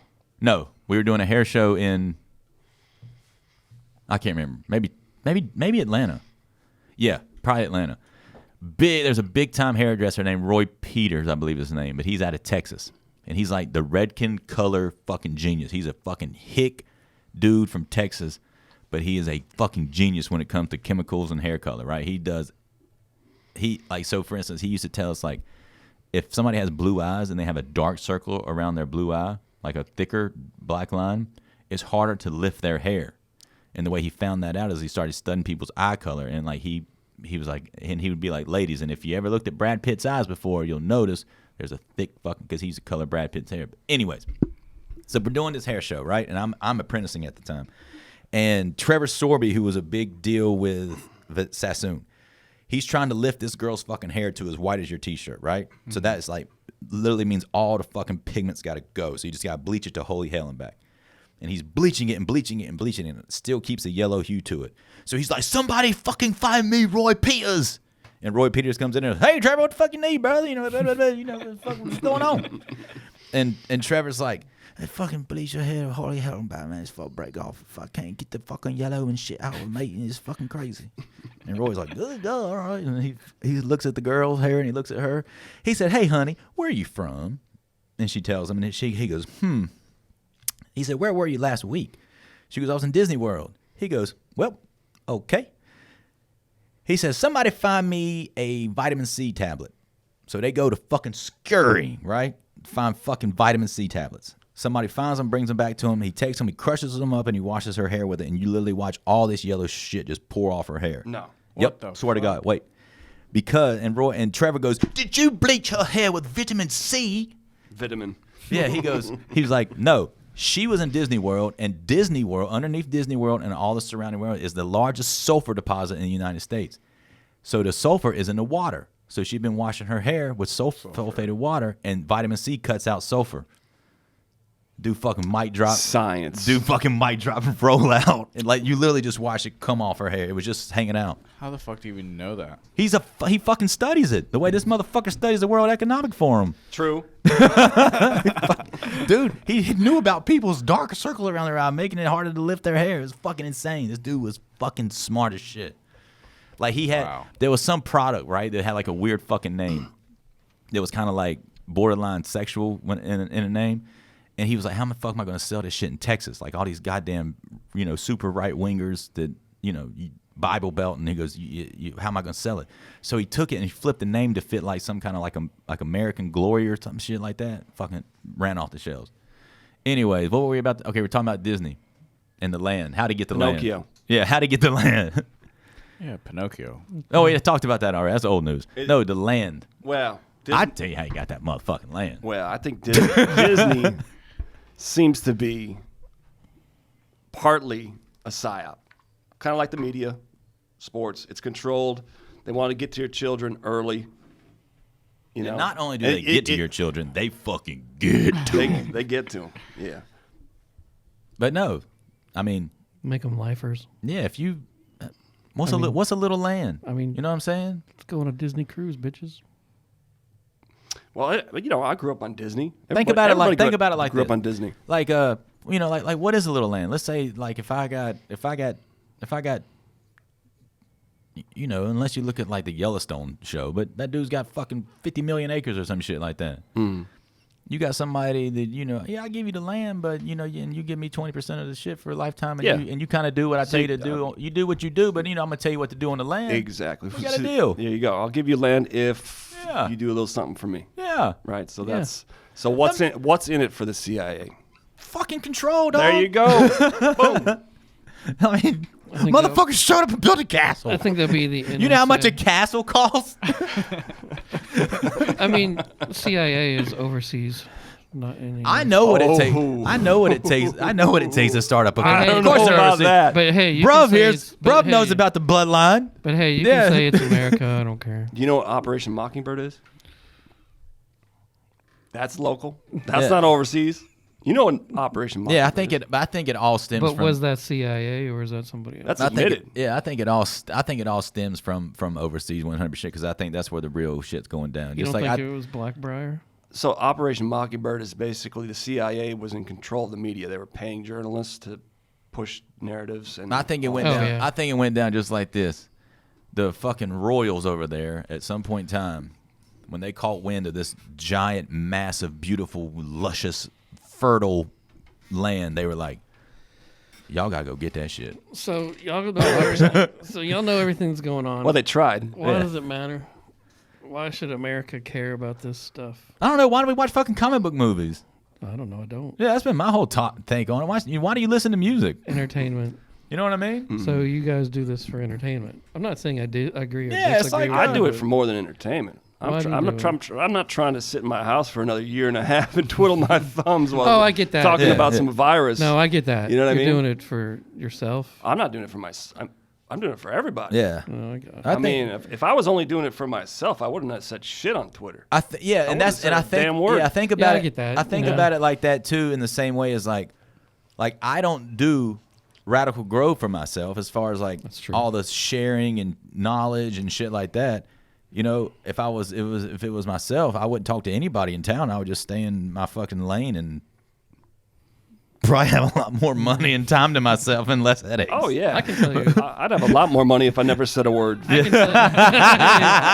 me too. Literally, people cut him the fuck out because Yeah, fuck them. Oh yeah. yeah. That's sad. That's really sad. All right, let's do the this or that because it's probably gonna take us. It's probably gonna take us somewhere else. All right, I gotta get that in my back off. Pull up your song. I'm just thinking about fucking Disney still, man. Like, there's so much shit in that motherfucking. The symbolism. In so many movies, like so many blockbuster movies, there's so much symbolism. Yeah, I sent him. Speaking this wait, YouTube before we page. Hold on. go into this or that, like, let me go into like, okay, go. If you don't worry about the song, I'll do it in the mix. All right. later. Oh, that's what you wanted to interrupt me for? Yeah, fuck you. Oh, no. So, listen. So, think about all them important people that was on the Titanic. What was they about to do, Joe? Prevent the Federal Reserve from existing. The non-Federal Reserve. It's not federal. They're not around anymore, are they? It's private banks. Yeah, no, they got them all on that boat, and that unsinkable giant fucking specimen of a boat just happens to hit a fucking iceberg in the middle of the goddamn ocean. Who was it? Like Guggenheim was on that shit? Yeah, all the big boys was on it. All the dudes how they did were it going to sink? stop. It hit an iceberg. That's true. No, but And then it fills up with water, cracks in half, and it sinks. but it was an unsinkable boat. Exactly. So, how did So it they sink? say. Yeah, that's what they said to get them all on there. Oh, it'll how never the fuck- sink. So how did it? Oh, so it wasn't unsinkable. No! Fucking no boat is unsinkable. Water is the strongest thing on Earth. I know. Who was I in a debate with? They were saying like this thing's waterproof. I'm like, that's bullshit. Nothing's waterproof. No! It was here actually. Somebody here was saying something was waterproof, and I was like, nothing is Probably waterproof. Derek. Yeah, no, nothing. That's just Water like, resistant. Yeah, nothing. Water is the strongest thing on Earth. Puts fires out, does anything, sinks. It's I insane. think diamonds are the strongest thing on earth. They are the strongest substance on Earth, but a diamond can be frozen inside of water. True. You know what I'm saying? Yeah. But diamonds and graphite are the same. Diamonds is lead, and lead is pressurized into a Diamonds aren't diamond. lead. Yeah, they It's are. graphite. No, they start out as lead and it's Not pressurized. And graphite. It's fucking carbon. It's fucking Look it up. carbon. It's carbon. no, look it up. Don't argue with me on science. Diamonds are made of carbon, and carbon and diamonds are the same. What's the word? Anatomically. Let's just do this or No, that. man, fuck this or that. No, diamond. No, all right, but all right, Diamonds are made of but is what? Are they lead made of carbon lead? or is carbon? You know. Anyways, a diamond starts out as a piece of lead and is Starts out as pressurized. carbon. And is pressurized into boom diamond. Yes. But carbon, in its like powder form, and a diamond are anatomically Whoa. the same. The powder form. Carbon in its powder form. Most and a things, diamond are most things anatomically are the cooler in their powder form. same. Even, All right. You What's said- going on? you What's s- going on with this whole like baby powder bullshit going on right now? The formula? Oh, the Yeah, formula? the formula. Because baby powder is made of babies. I saw something today that said we didn't have a baby formula shortage until men started having babies. Oh, that's funny as hell. That's And amazing. men didn't start having babies until they made those pussy sticks. What are those things? Fleshlight? No, not the fleshlights. No. Pussy stick? No. What are those things called? I think it's called the pussy stick. No, those that- vape things. Those are pussy sticks. Jules. The reason I say that is Juuls? because Jules. Juuls, The reason that- I say that is because I saw this girl wrote one time. She was like, Wait, are you saying that men didn't start having babies until they made the jewel? Yeah, that's exactly what I'm saying. Fucking government right there. It's a cigarette company starting that shit. That's the truth. Oh, shit. The reason I thought of this is I hope you because got that for TikTok. the reason I thought of this is because I saw a girl say one time, whenever I see a guy with one of those jewels, I wonder if his pussy is prettier than mine.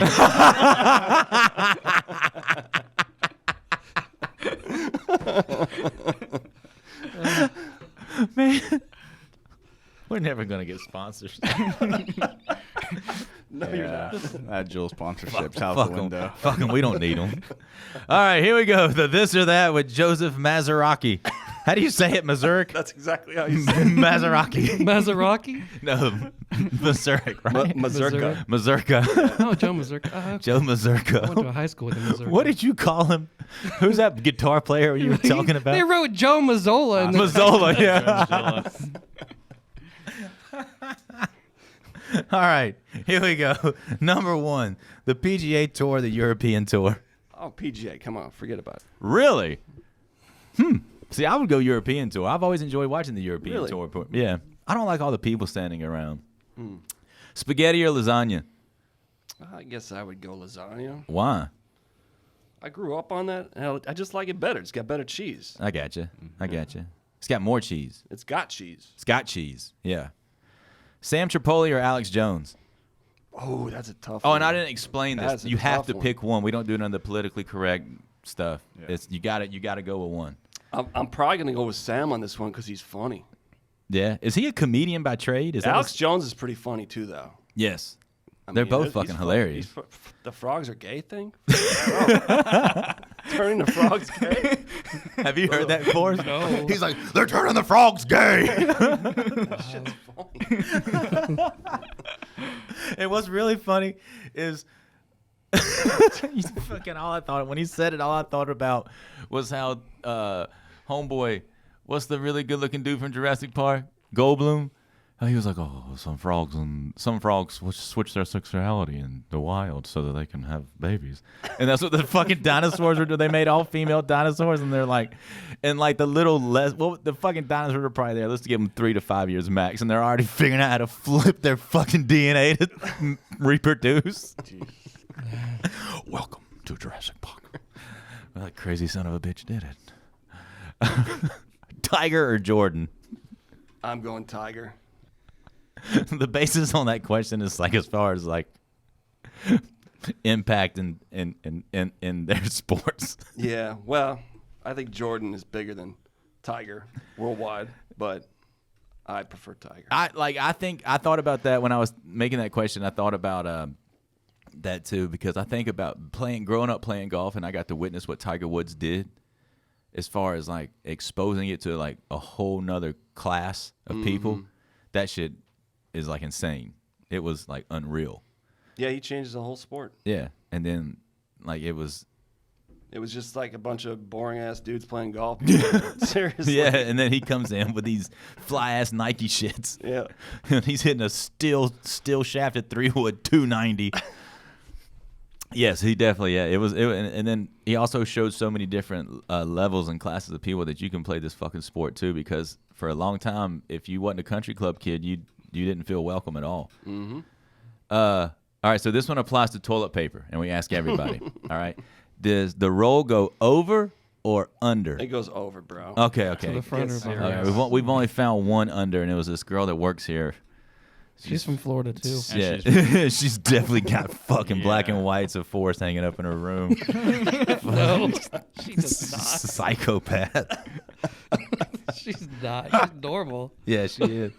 She's actually an extrovert. Yeah, she's a very, very, very, very sweet, kind person, and she puts up with our shit because she's like in charge of booking this thing.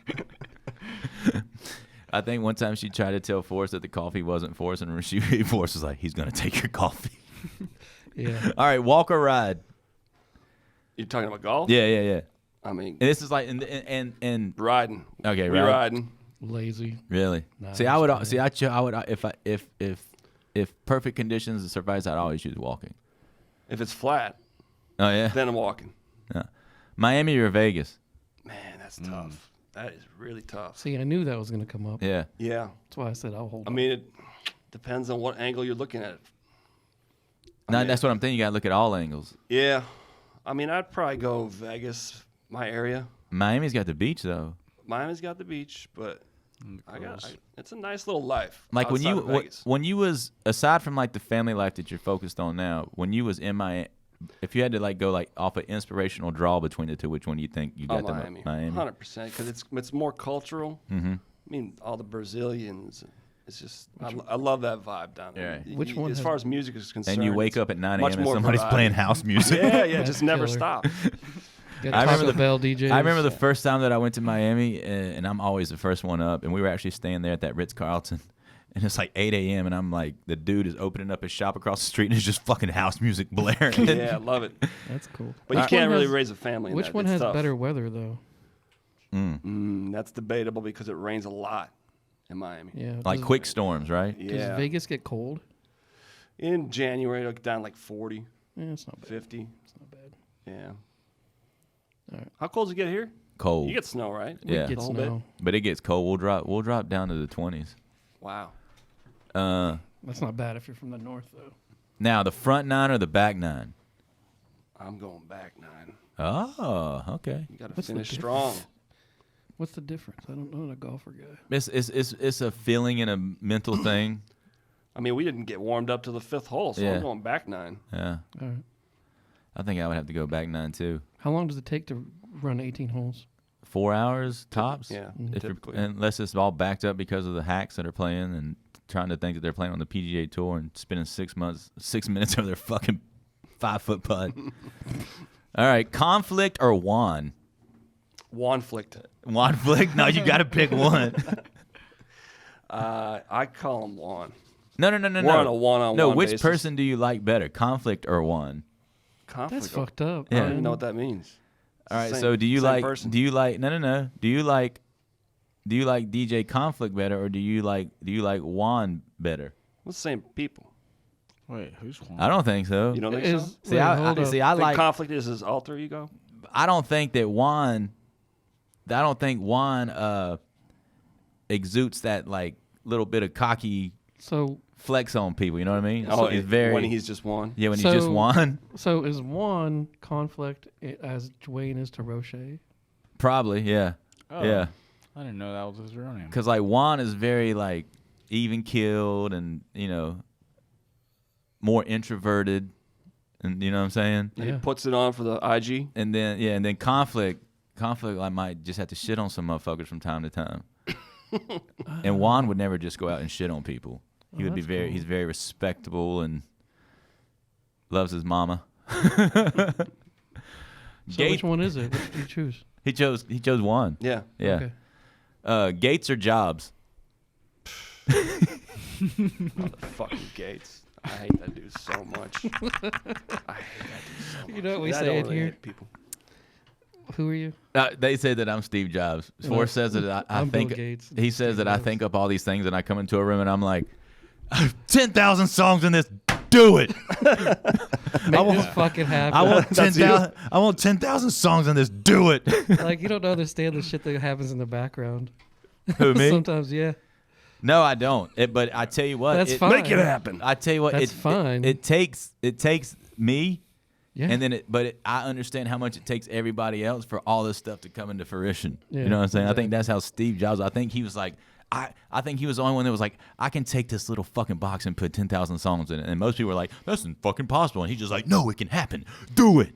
Yeah. And they're like- he doesn't know how it happened. He just knows And then, it happened. no. And then they're like, Steve, we got 1,000 songs. And he's like, I said 10,000 songs. Do it. That's the thing. Like I said, Steve Jobs doesn't know how it happened. He just knows. And that then it happens, and then he like comes out on the stage, "I'm and the he's like, greatest." yeah, I don't want to say we did it, but we did it. Wow, you know what I'm saying? I mean, it was all, you know what I'm saying. Why'd you go with? Who did you choose? I'm going Jobs. Do you think Jobs was infiltrated? Like, do you think that it could be a possibility that maybe Jobs wouldn't bite the carrot? And, Probably, because I don't think you get to that level of success without, Yeah. kissing the ring. Dude, I watched that. kiss the that, ring. that town meeting when he was gonna like propose that huge Apple Center or whatever he has up in there. It was live, and I don't know how I was watching, but I think it was on C-SPAN, and the town where people were like, "Oh, why should we do this for you?" And he's like, "Well, I could go somewhere else, take jobs somewhere else." And that would pretty much shut it down. Yep. That's what, End of debate. I was like, "Damn." That's what Homeboy said whenever he told the guy that owns the racetrack. Yeah. What's his name? Yates? Is it Yates? Who owns the racetrack? Which one? The Concord, the NASCAR one. That's like any don't know. businessman ever. It's like Bezos. Yeah. Oh, you want this Amazon? But no, like factory? he wanted them to name the road after him. Wow. Something, right? And they were like, nah. No. First it was he wanted to build a dirt track, like a drag thing. And they were like, no. And he wanted them to name the road after him. And imagine like, and then he goes, okay. He goes, well, if you don't, I don't care if I have to do it myself. I will tear every fucking chair out of that NASCAR stadium and move that shit to Fort Mill. And they were like, give him a fucking road. Wow, that's cool. But no, I think that's exactly what Jobs was like. Why should we do it? Yeah. Because I fucking take it somewhere else. Town was like, Yeah. why should we give you these tax cuts or whatever? He was like, well, we can go somewhere Yeah, we else. can go. We just go somewhere Exactly. else. Shut it down quick. I think it was like a 3-minute thing. I was like, what the fuck is that coming from? That's what the dude's All right. thinking whenever you fucking flex on him like that. You're like, oh, well, I guess I'm sorry. I guess I probably should get. Yeah. You can have it. You can do it. You got can any do more it here. questions? You can do it here. You can definitely do it here. What are you looking forward to in the next 5 years of your DJ career? Probably getting out of it.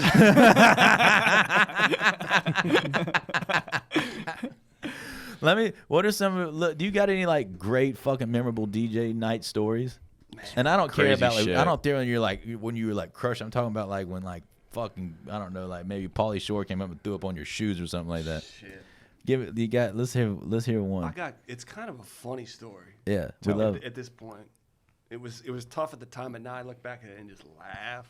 Like that shit was dumb. DJing at Mansion, and they're going up against Liv at the time. The competition is fierce, right? Yeah. So Liv has all the big names. This is like peak EDM 2012, and Opium Group can't get shit. They get like Dead Mouse like once a year, okay? And then Liv's like David Guetta, Tiesto, Calvin Harris every fucking week. So they're getting desperate with the bookings to try and compete. And they start booking random ass names and then having the open format dudes play most of the night, throw on the name at like 3 a.m. Yeah. And then let them play for like an hour and just pull them off. Okay. Shady ass shit. So they booked DJ Shadow, right? Now, DJ Shadow was like one of my heroes. Yeah. He's one of the reasons I got inspired to DJ. You ever seen that Scratch DVD from like 01? Yeah. With Qbert and Mixmaster Mike and the whole bit. Shadow's like in a fucking basement digging for records and all that. Yeah. Cool shit. Yeah. That was, oh man. I love places like that. So I'm like real nervous to open for this guy. I'm like, what the fuck am I going to play? How am I going to look cool like opening for this dude at Mansion? How the fuck am I about to flip this Rihanna? Yeah, exactly. So, you know, I can't really look that cool because I'm playing like Rihanna, basically, you know, for 3 hours. This dude shows up. Room's packed. He probably sold like 250 tickets. His crowd's there, but it's not South Beach, okay? You know, it's the Shadow crowd. Right. And they come in early. That was another part of the whole like scam. You know, these people would show up at 10 o'clock thinking that he's going to go on at midnight. He's going on at 3. To hear you play All American Rejects. Yeah. So I'm playing Young Jock and these people. Yeah. Anyways, it's popping. You're like, I'm playing Young Jock, and the crowd's like waiting for you to flip it like over like some kind of like Steve Winwood shit or something, and you just keep playing the original. His crowd's there. They're drinking Heinekens by the bar, just waiting for dude to get on. The South Beach crowd's there. Tables sold out. They're listening to what you would expect in South Beach at the time. And then he gets on, and I go to the bathroom. I'm in the bathroom. It's got to be like 7 minutes after I get done. And they're like, Joe, get the GM fuck. text Joe, me get back on. Yo, Joe, get the fuck back on. Seriously. I come out of the bathroom, like hundreds of people are walking to the doors, like leaving. Yeah, because he's doing Shadow. Yeah. You know, fuck some experience. he's not going to go in and play whatever. Yeah, he was playing like some instrumental with. It was the weirdest shit. Yeah. It was out there. Wonder how they even caught wind. Wonder who was the genius that worked there that said, let's book DJ Shadow without knowing what DJ Shadow I could did. name drop, but we don't. Okay. Yeah. But that's what's sad about the club and music industry these days is. Thank God that there's people in this city. They listen to like people like us about bookings, because they would, if they were like, oh man, I saw the Scratch DVD and it's DJ Shadow, I'm gonna get DJ Shadow. I'm like, yeah, you shouldn't do that unless you're gonna have him at like the Blind Pig. Or, you know what I'm saying? Like a small, snug or something. You know what I'm saying? Like, so check this out. So I have to get back on. And I said, I'll do it, but you got to get Shadow off. I'm not going to walk up to this legend and be like, bro, excuse me while I play Daft Punk, okay? Like, so the GM. He probably knew, too. Be like, I don't know. Well, so he had an agent with him, his tour manager. And the tour manager and the GM of the nightclub are like getting into a fight, like literally screaming, like damn near fists. We're flying, like the guy's in getting each fucking other's paid face. Still, anyway. So whatever, they work it out. It's been like a half hour. It's kind of pointless to take the dude off at this point, anyways, because probably 1,000 people left. Holy, I mean, I'm not That's joking. Fucking crazy. Like, we can't really salvage much from this. Was but his crowd boys, raging? Were they there? Like, I mean, they were making good money that night. but I'm saying, was the Shadow crowd? The Shadow crowd had made their way to the dance floor, And they're right in front of Shadow, and they're loving life. Yeah, they're doing that. Yeah. Yeah, like you say, at that point, it's pointless for you to go on. I'm like, this is so stupid. Just keep it going on. Just whatever. So I get back on, and I lean over to him, and I'm like, bro, I'm sorry. I mean, I don't want to have to do this shit. You were one of the biggest inspirations to me of why I started DJing. He's like, bro, don't even worry about it. Right. It's all good. I understand it. And he gets on the mic and he goes, Miami, they're telling me that I'm too future for y'all, so I got to leave. Okay? So now the optics look bad because I just leaned over to dude and they said think that something. you're the dude. Damn. Oh shit! I figured it out. So now his crowd that had bought tickets and waited for like 4 hours for him to get on, Hated you. Yeah. fucking hated me, bro. Shit. So they take their bottles of beer. One dude threw a fucking straight beer at me. They're spraying me with it. My laptop's covered in beer. The whole thing. I'm like, this is not happening right now. I cannot believe it. And you were up there playing the y'all's rather be remix like I think I came in with like 50 Cent, and they're just like, in the bottles of beer. you know, they fucking hated me, and they waited for They me were to like, get out. that's the guy. So, yeah, so I get done, and they waited for me outside the club. No shit. Yeah, Fuck. yeah. They're like, laptop DJ, fucking piece of shit. And I'm like, I hate your blonde hair. I'm like, yeah, I get it, but I hate to tell you this, Z-Trip was on a laptop as well. And they were like, It's it's all it wasn't for sure. You had to. that kind of logic doesn't work on them. Yeah, but it didn't matter. So I wake up the next day. Oh God. So the next day, They're in your apartment. No, they're in the they, socials. They had found my socials Yeah. because the story got viral. I think Pitchfork, which was a really big blog at the time, picked it up. Like one of his fans sent in the video. They wrote the story as me being the guy Thank that you. kicked him off. So then they found my Facebook and all that, and they were, my email, and they were doing the whole bit. Lasted like a day.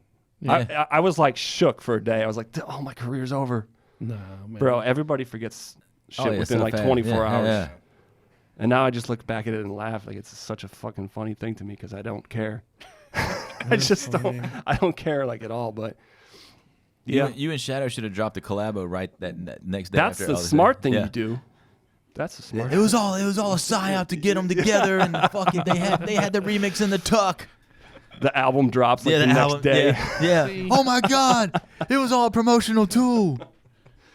Like Drake and Meek Mill. WWF shit. Yeah, I when wouldn't- Drake, exactly. Yeah, there you go. See, that's the difference between y'all and me, because I would have been up there, and if it would have been Shadow, and all that shit was happening, like, no, I'm not doing it.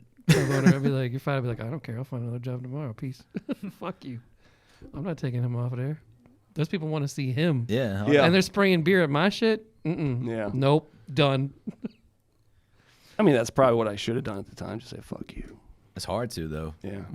Anything? Well, the problem was I was getting like 5 nights a week from these guys Yeah. for like real good money. That's true. You know, But you know how many times I've been like, fuck you to places, and they hired me back 2 weeks later? that's true. They probably would have. Actually, they did because they ended Exactly. up. 2 years later, they fired me. On 2 years later, they fired me. What hired did you they back. fire you for?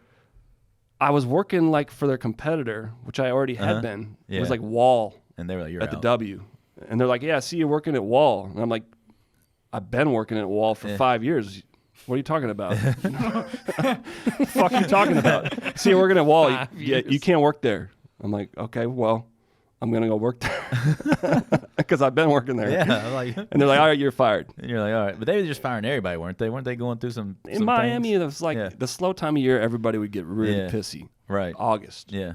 like business is down. And instead Yeah. of saving their ducats, they went and bought Lambos and fucking beach houses and shit. And then like, oh God, I gotta fucking make money. Oh. Yeah, exactly. Yeah. When they could have just played it smart and been like, oh, we're straight. Yeah, keep doing it. We know the wintertime's coming. It comes every fucking year. That's what I try to tell these guys. I'm like, it comes every year at the same time. You guys got a season 2? Yeah, we got so after New Year's until the first week of March. And now there used to be CIAA was the last week of February. The CIAA tournament would come in, and that was like the kickoff because CIAA pops, Yeah. and then there's St. Patrick's Day, and See? you're back on it every year. Dude, I've had checks from CIAA for like $20,000 and shit. Mm-hmm. Man, that was bank back Yeah. then. It's not so much. It's not here anymore. Mm-mm. But anyway, yeah, we do have a season. Anyways, I love that shit. That's the best, isn't it? Question before we go. So, how were you able to make all those Oh wait, hold on. Dope How ass many? Do you have questions? Hell yeah. Okay, I get do. to them. We got 20 minutes. No, we Not have, even. We got have 15. Go. six- We have. Cool. We actually have 6 minutes. Speed round, Manny Yeah. and Joe. let's go. Official remixes. How did it happen? Where'd you get your stems? Stole them. Next question. I was making bootleg stuff, and the labels reached out to me to do official stuff, basically just because I think they noticed that people were playing my stuff, and I had the ability to reach people with it. Yeah. And they just reached out and they said, hey, you want to remix this? You want to remix that? Because they knew that maybe people would support it just because they had already been supporting my bootleg stuff. Like your Julia Michaels shit and like your Major Lazer stuff. Like Yeah, I mean, that labels. How did that one with Diplo happen? It was just Atlantic Records that was in charge of promoting that record. But You the think, labels you think sent Diplo kissed the ring?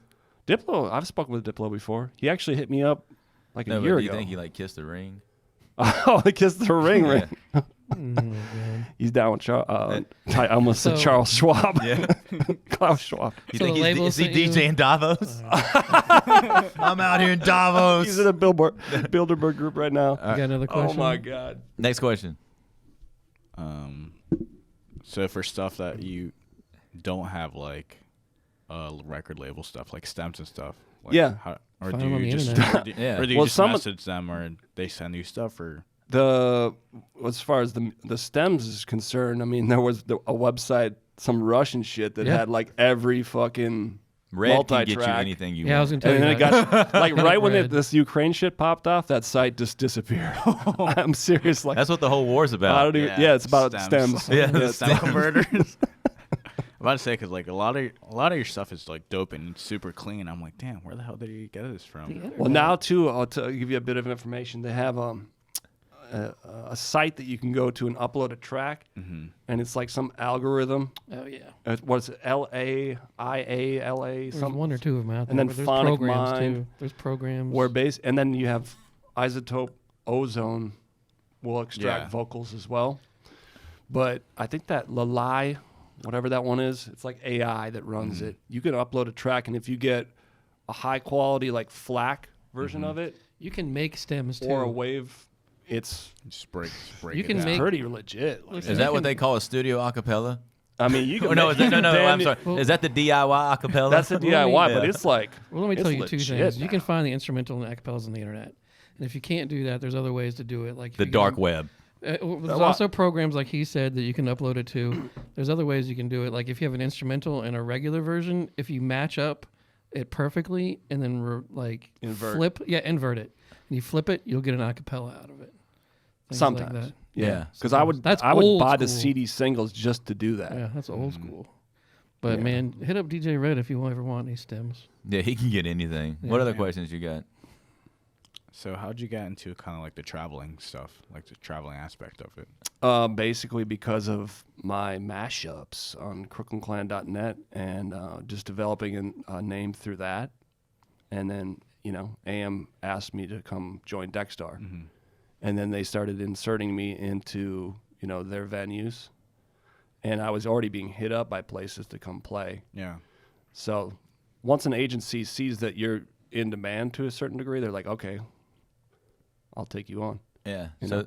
and what he did ultimately is he created a reason for people to want to book him. Yeah. Does that Yeah, make sense? through the music. Yeah. Yep. Yeah. Yep. It's Which, not- because that's like the number one like question even that DJs always ask. even the agencies, Deckstar, Scam, all those guys, even Radical Grove, there has to be a selling point to pitch. You know what I mean? Because otherwise, like even here, like if the first for me, if somebody from out of town hits me up and was like, I want to play, I don't know, fucking just say Lost and Found, I'll go, why? We don't need you. Lost and Found's popping. What are you going to bring to the table? You going to want more money to do the same fucking thing? But if they got a draw, like his draw is the remixes and the music, then Pauly D's draw is Jersey Shore. See what I'm saying? Yeah. It's just about, they all create different draws. Sick Kick wears a mask. Sick. Oh my god.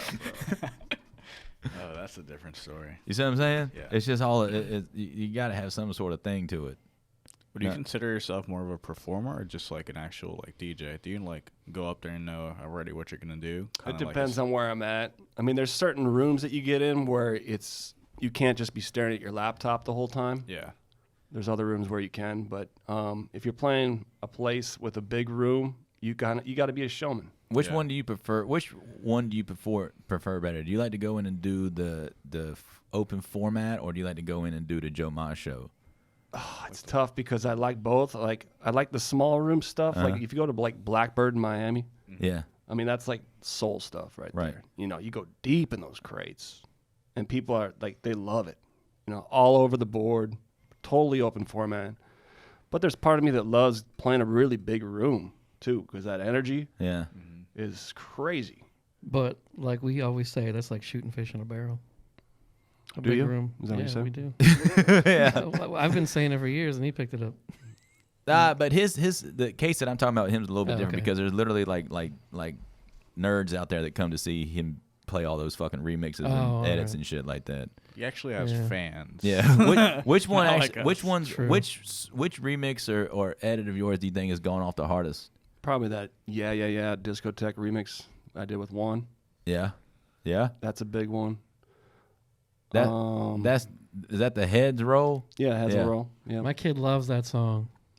Yeah. We were in the car the other day. I'm like, what became, the fuck? That became the go-to remix.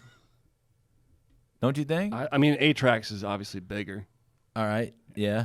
But But Safe and Sound but became the go-to remix. Yeah. That's safe Yeah. and sound. That was my Yeah. brother that Yeah. did that one. The whole thing I by had like himself. nothing Oh. to do with it. Yeah. But we slapped discotheque Yeah. on it. Yeah. Yeah. Did y'all split the money though? No. No, he took all of it. He's like, it's just mine, No, dog. he kept it. so the one that you and Juan did. What about you as an individual? What would be my biggest? I don't even know, man. I'm trying to think right now. What do you think? What's your biggest what Joe is- Maz? I don't even know. I think that the Major Lazer one. Huh? Which one? Which one are you talking about? The dude that made it and the guy who's supposed to. Huh? I Which forgot. one? It's like Major Lazer. I forgot the name. K. Kalor? Kukalo. My Love? No, it's like an older. It's like the Mumbo one. Oh, you talking about Justin Bieber's that shit? What was that shit? No, he's talking about an No. actual Major Lazer. It's like the actual. Boomaye? Did he do a Boomaye? No. No. Mm-mm. What? It's like 107. 107 Major Lazer. Cold Water? Cole. No, that's Justin Bieber. That's what I'm saying. But you put Major Lazer on it? Was No. it Major Lazer? I don't even know. No, it's probably actually Major Lazer, something that you beefed up or something like that. The middle, Light It Up. light it up. Okay. Yeah, I remember that one now. It's you know what's Light probably it that up. Bieber shit because it's funny. I like the first time We're I ever went to done? Ibiza.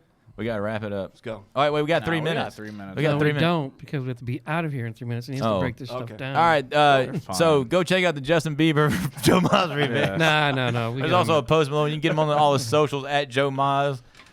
There's some really good content on there if you want to back catalog the old Facebook and NWO. Twitter page.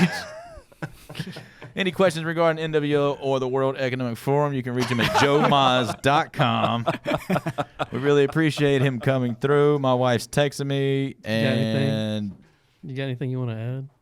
Me? Yeah, where you- can people find your whatever? DJJoeMaz.com. World Economic Forum. CIA.com. Yeah. He'll- Bill Gates.com. He'll be on the NWO blog page. Yeah. Joe Maz at Instagram. Joe Maz Twitter. Nice. Pretty much what you would expect. Yeah. Thank you. Thank you. Thanks for having me, Awesome. guys.